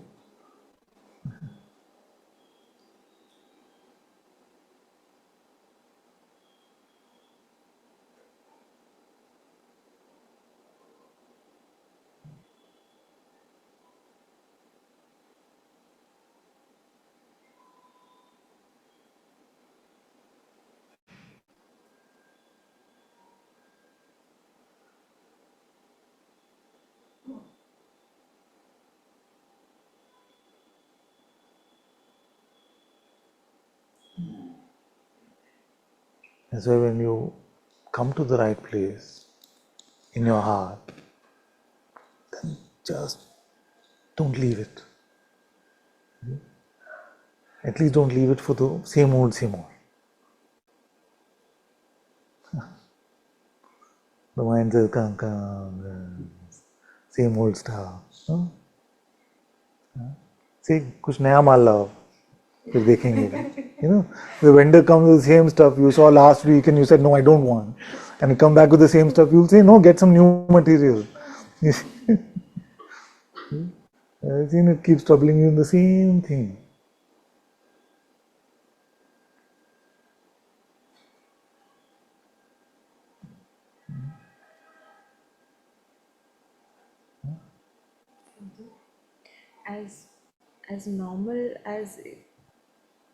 As normal as this hell is, I'm inflicting this on the entire world. Yes. I have, and I continue to. All who live in heaven become the salespeople of heaven. All who live in Maya become the salespeople of Maya. They don't want to, but it happens. Because everybody is constantly teaching. Everybody is constantly teaching their way of life to anyone who comes in contact with them. You don't have to wait for a pedestal or a chair to become a teacher. We are constantly teaching. What are we teaching? Are we teaching God or are we teaching selfishness?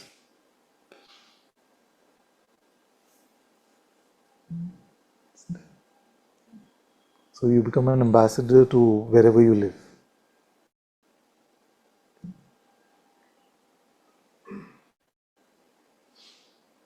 When you talk to your friends, you've noticed, isn't it? If you try to talk about spirituality, most of them will say, no, you be happy, I am not interested. You see? Because it's too opposed to their way of life. You see, where they're living, it can seem too radically different.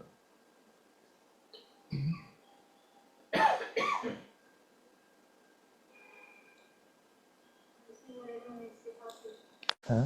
Whatever makes you happy. Yeah, it is whatever makes you happy. But they're scared of not being right about life. Because if you can come in and just something starts getting scared the minute you start talking about things which they don't understand, then you feel like you're shaking up their house of cards which they've built up with a lot of effort. You see? Maybe even the spiritual house of cards. You see? But then you go and say, have you met God? You speak so much of spirituality. Have you met God? It's like, don't talk to me. Don't question me. You do your thing. You see? Yeah? How is it that 99% of spirituality is absent of spirit? It's only a alluity, there's no spirit.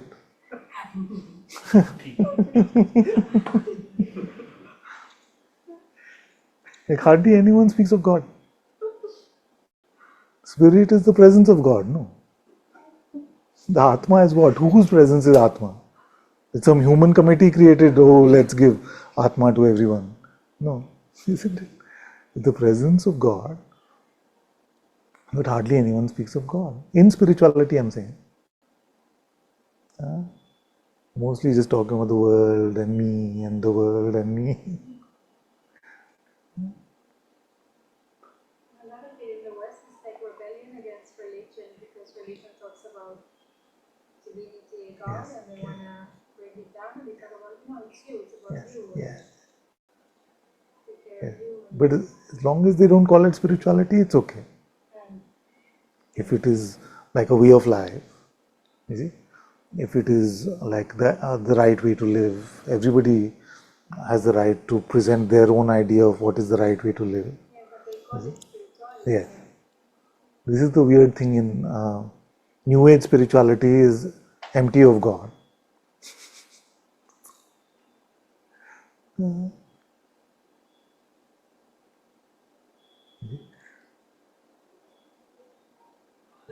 Even this intent to share God by staying with God is a way to go away from God. Like Any mental intent, you see, the intention has to come from your heart. You have to just live there. You have to demolish that apartment there. Just live in your heart. Any add-on is Yes, any add-on from here.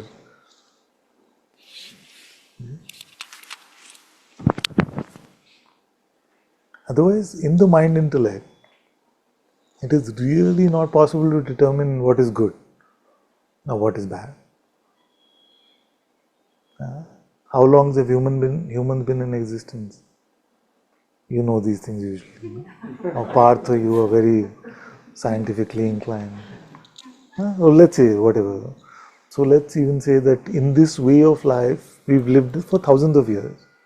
Now, can anyone tell me, is it good or bad to give money to a beggar? For thousands of years, we have encountered this. We don't know the right answer. You see? Because there is no right answer in that way. It has to be in the moment from the heart. Guidance cannot be received in the moment from the mind. You see? The mind will only have, no, this one will just go and drink. You see? Or this one will just waste your money. Some idea like that. You see?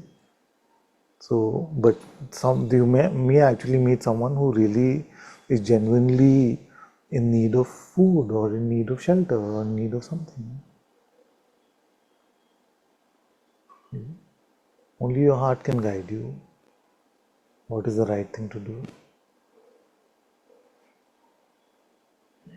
And that goes for all things.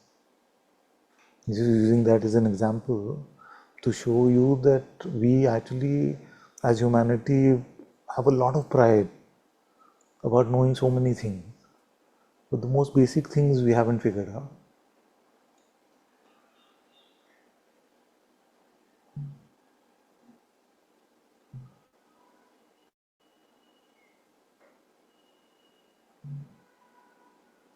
That's why philosophers are still debating what is the right mode of ethics, categorical, imperative, or utilitarianism.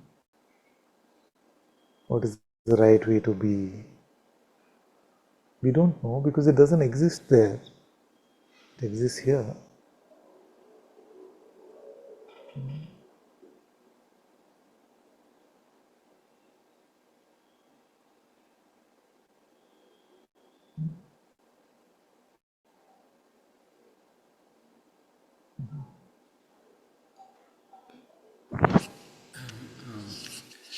Father, I mean, now having gone through this journey, it seems so odd that the who am I is so rare to even ask the question. Exactly.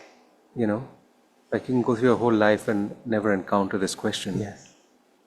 And when you look closely, the experiencing is that's the first thought is the wrong one. And it's like, the world is full of everything except for Yes. questioning Yes. the first thought. Exactly. Isn't it absurd that apparently 7 and something billion of us, how many will really question who they really are? That's why I love that video of Shiva and Hanumanji also. Even Hanumanji is not asked, who am I? Lord Shiva comes to him and says, who are you, Hanuman? I'm Hanuman. I'm not asking for your name. He says, I'm a Vanar. I'm not asking for your species. I'm this one's son and this one's son. I'm not asking for your lineage. Who are you? And in that instant, Hanumanji also realized that he doesn't know. So at least he comes to the I don't know. How many of our brothers and sisters will come to this I don't know? Such an auspicious I don't know. But we don't want to celebrate occur was the animals, we take them to be, less developed or less evolved, and so we can own it. But we don't know what the consciousness of a bird looks like. Whether the bird feels like it's a bird or whether it feels like it's, God with wings. We don't know how is it experiencing, isn't it? But it does follow its instincts. I've always picked on this human arrogance. We are the best. We are the highest. God made us in His image.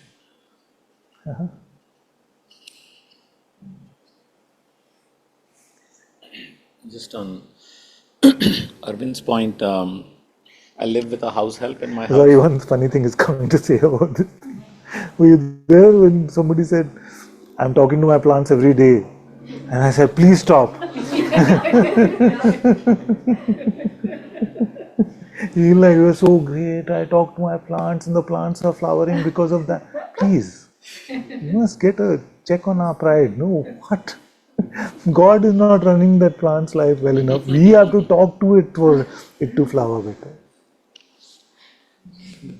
And then I talk to molecules of water, they become beautiful shapes. So like, we have to at least confine our pride to humanity itself. Why trouble poor water and poor plants with our pride also? Sorry. Yeah. Just on his question or point, that a whole life can go by without that question of who am I, but like I live with a house help in my place and he does everything, like literally like a mother. And I've been living with him for 2.5 years now. I've never seen him upset, agitated, the way he treats my dog, my guests, my kids who show up. I mean, it's just like joy all day long. Wow. What I do, and I curiously observe him, like I feel like he's a way more evolved being than I am. And then what's funny is Advaita had done some course at Yale on happiness or whatever, 6-month course, and then she had finished that and she was at home and she was observing these Bablu Bhaiya at home. She's like, Dad, Bablu Bhaiya has not done any courses, but he just seems very joyful. I said, yes, I'm also observing the same thing. But then I was like, okay, what is his secret? I'm trying to figure it out. He very peacefully listens to Krishna bhajans from morning till evening. I'll step into the house at any random hour of the night if I'm out.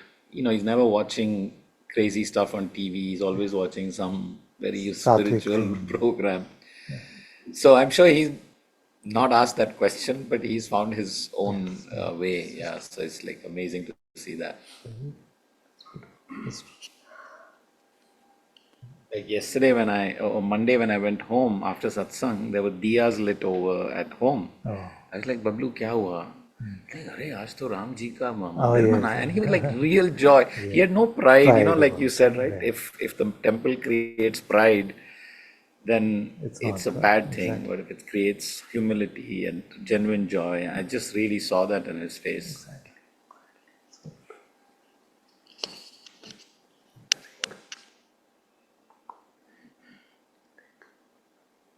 I see this also that I used to work in the Ijipura slums. No? I used to run a health center there.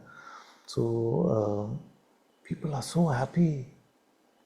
Just a few kilometers away, they're so happy.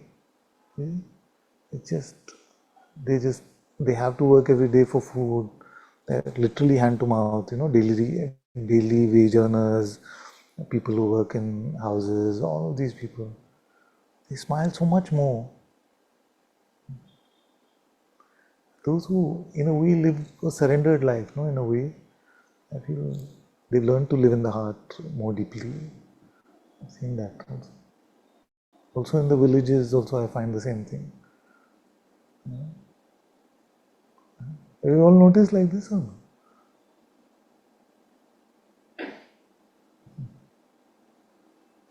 He saw your painting, Achha. Bablu Bhaiya, and he's so innocent. He's like, "अच्छा ये नहीं बाबा जी से आप मिलने जाते हैं?"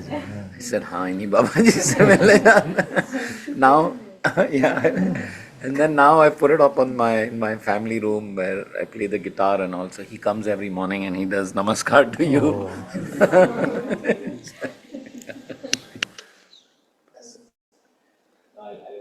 Home, you have to see him in his space. But he is welcome to come anytime.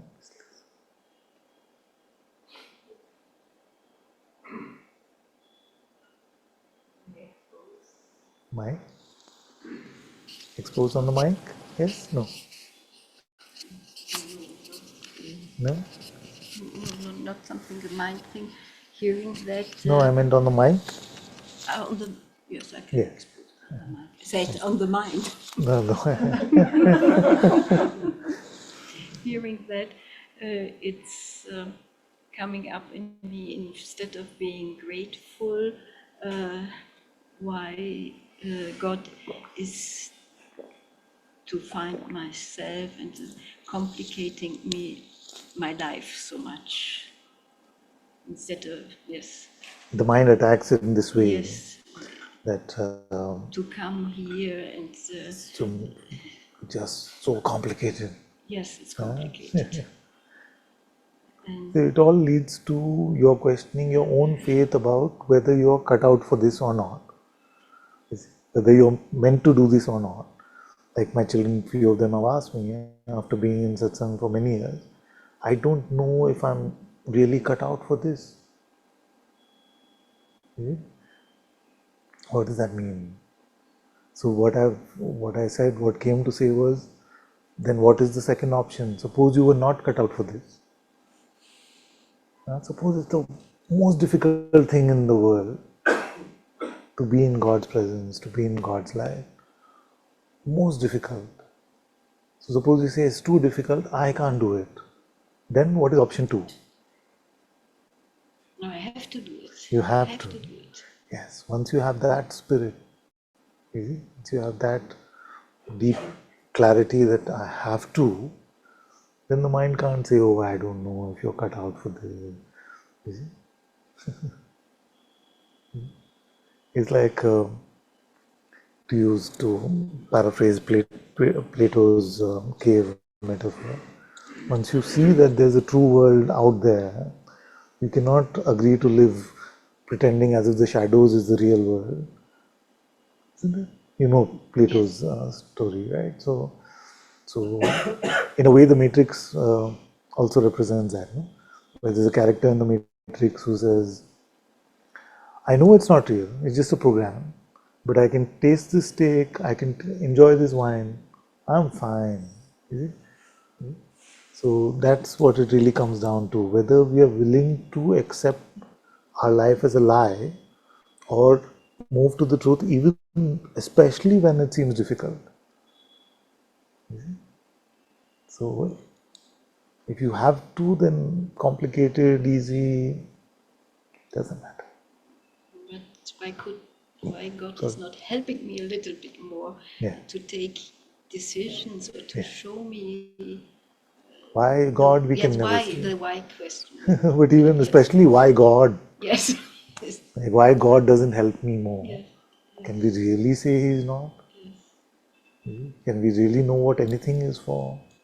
Or maybe he is guiding me, but I'm not recognizing it. What, yes, and what ability do we have to judge and say He is helping me more than enough or less than enough?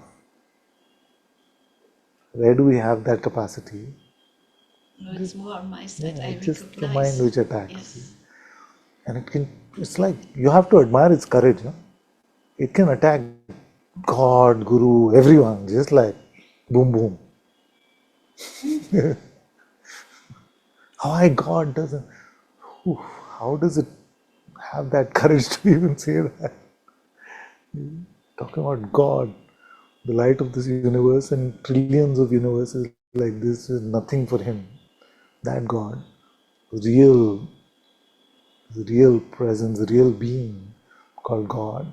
And the mind just says, why? So the book of Job is very, very good. It's really good. You know about this? I mean I was joking that she had to come to India to become a Christian again. No? Yes.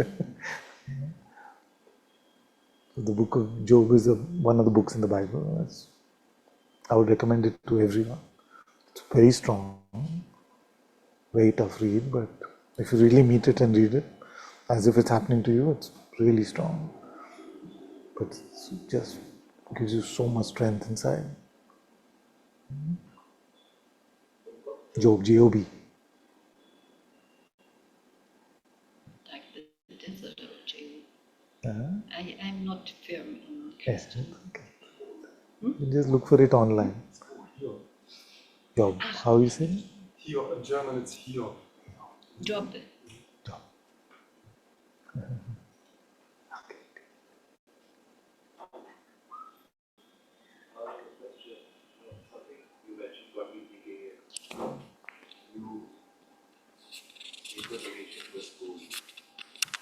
Or you help somebody,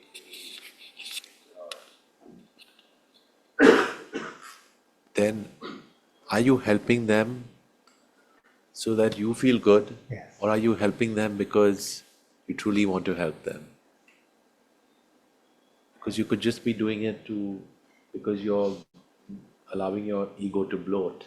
That, oh, I donated this money to this one and that. Whether you share it with someone or not is secondary, but you may be just conducting an act to perpetuate the ego and the mind, and not because it's coming from within. So what should you do? Should you be weary and say, whoa, it's coming for the mind, and not help the person? Or should you help the person anyway? Because at least you help them, and your mind, And because we don't know, we have to go to a deeper place where you can trust that guidance.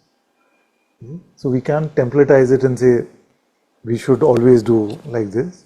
We have to say, moment to moment. Moment to moment, what is the heart guidance? So, and you'll find it's very unpredictable. And that seems like a risk sometimes. It's just like, you meet someone, your mind is telling you this one is a complete con. But your heart is saying, give away everything you have. That can sound strong. So we get to that level of faith as you go along. Just what to do is follow your heart.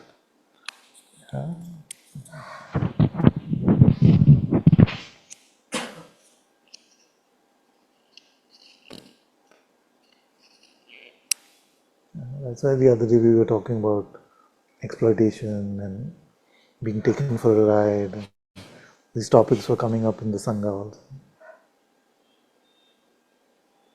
I was just jokingly saying, please take me for a ride. I just feel like I don't go on enough rides. Somebody take me for a ride. How will you take me for a ride?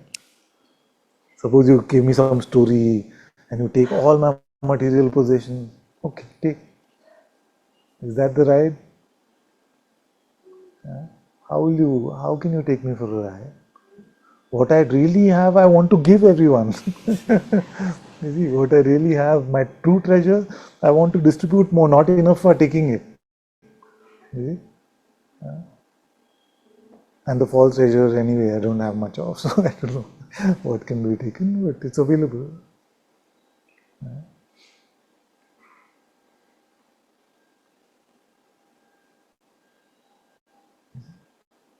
This attack and defense way of living, protecting these paper and plastic things, just notional ideas.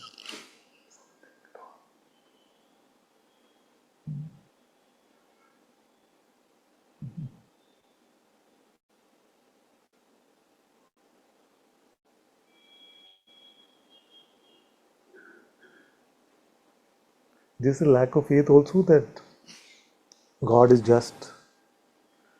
You see, where does the notion of why should humanity be just? Because there is a deeper place where the sense of justice comes from. Just like the sense of truth, kindness, compassion, beauty, all these things come like a deeper moral compass, makes us yearn for justice, or justice seems right. So it must come from God. So if there is a God, would he not be just?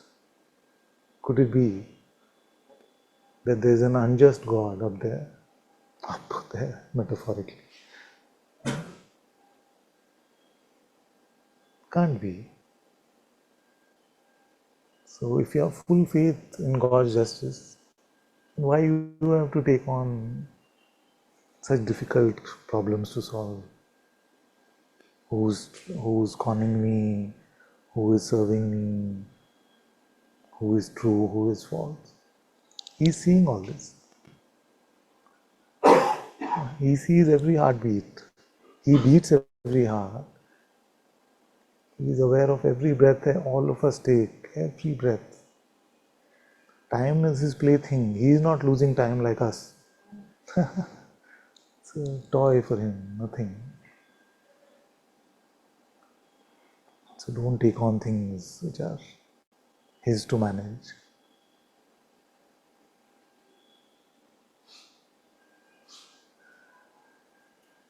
But he's only experiencing, even Experiencing is him. experiences eventually is only him. Eventually, the doer, the experiencer, all him. All is his play inside himself. Tvam karta, tvam bhokta. You are the doer, you are the experiencer.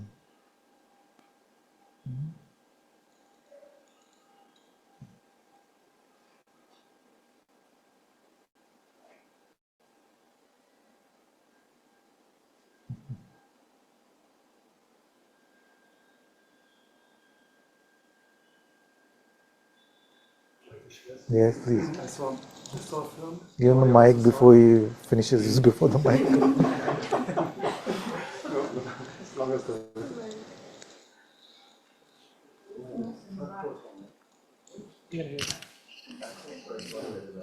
Somebody wants Satsang to get over. He's just like, hide the mic.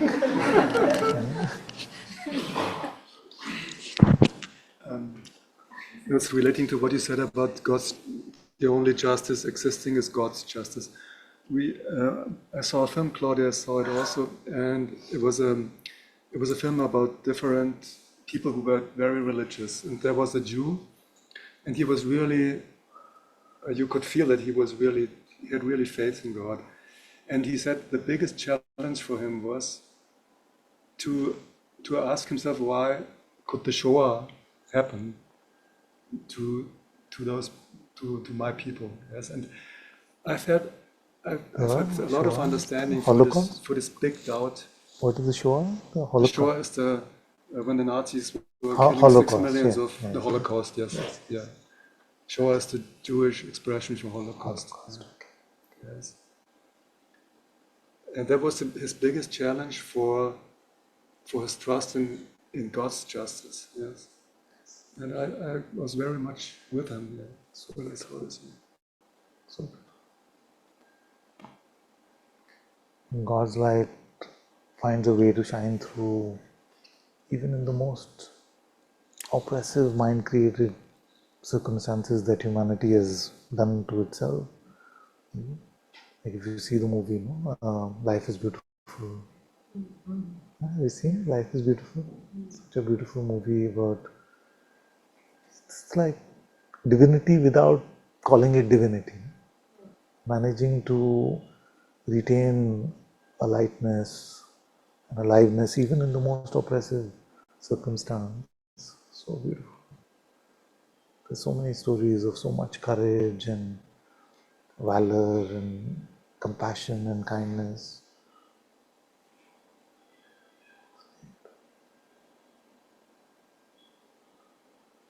Goes against everything about justice. God completely. What? So I need to give up this idea of justice also. It's like completely. Yes. Helpless in front of God.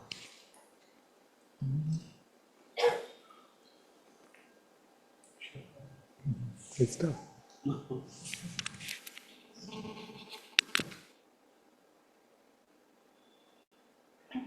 If those things don't shake us up inside like they are shaking you up, then we have not really met them.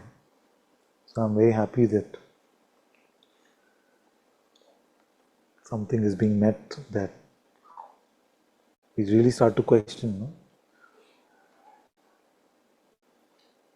where does morality come from? Where does right and wrong come from?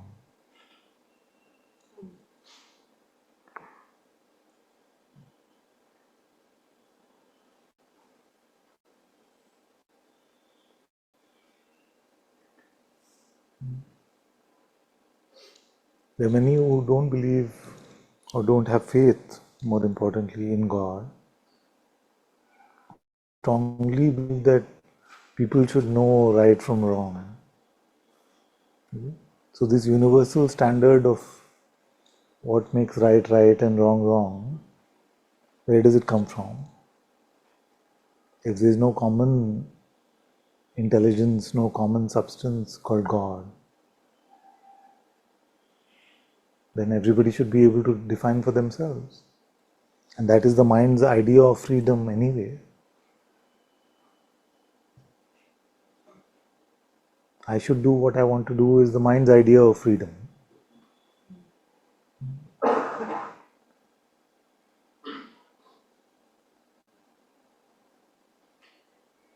So that's why this path of desire fulfillment to freedom doesn't work. Because desires just don't run out.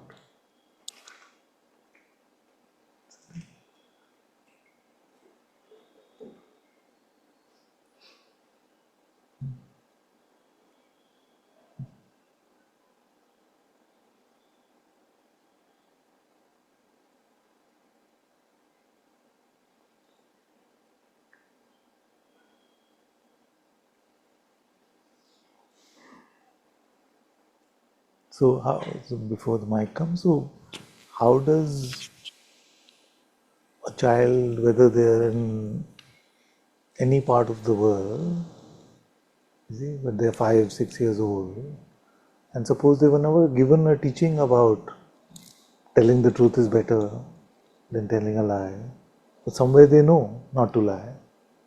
And when they lie, their face shows it, because they still have that childlike innocence. So who has set all this in place? Where does it come from? Father, many times I've noticed this from long time actually. It's like when there's some injustice happening or something wrong happening even to me, I really feel strongly the hand of God, Father. Very strongly. The presence is so strong. It is always like just takes takes charge and really helps, Father. Very good.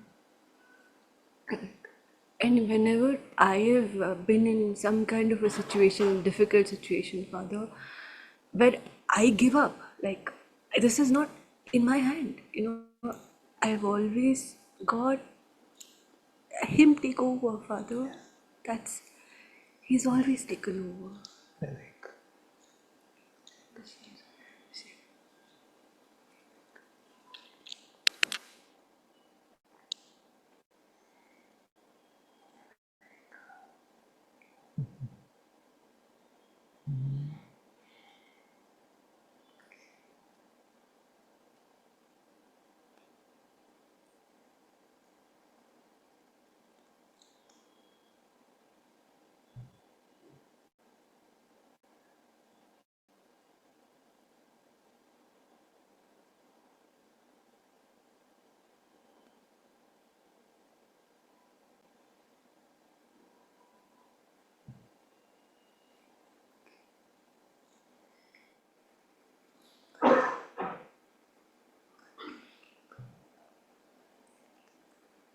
Thank you all. Thank you. Thank you.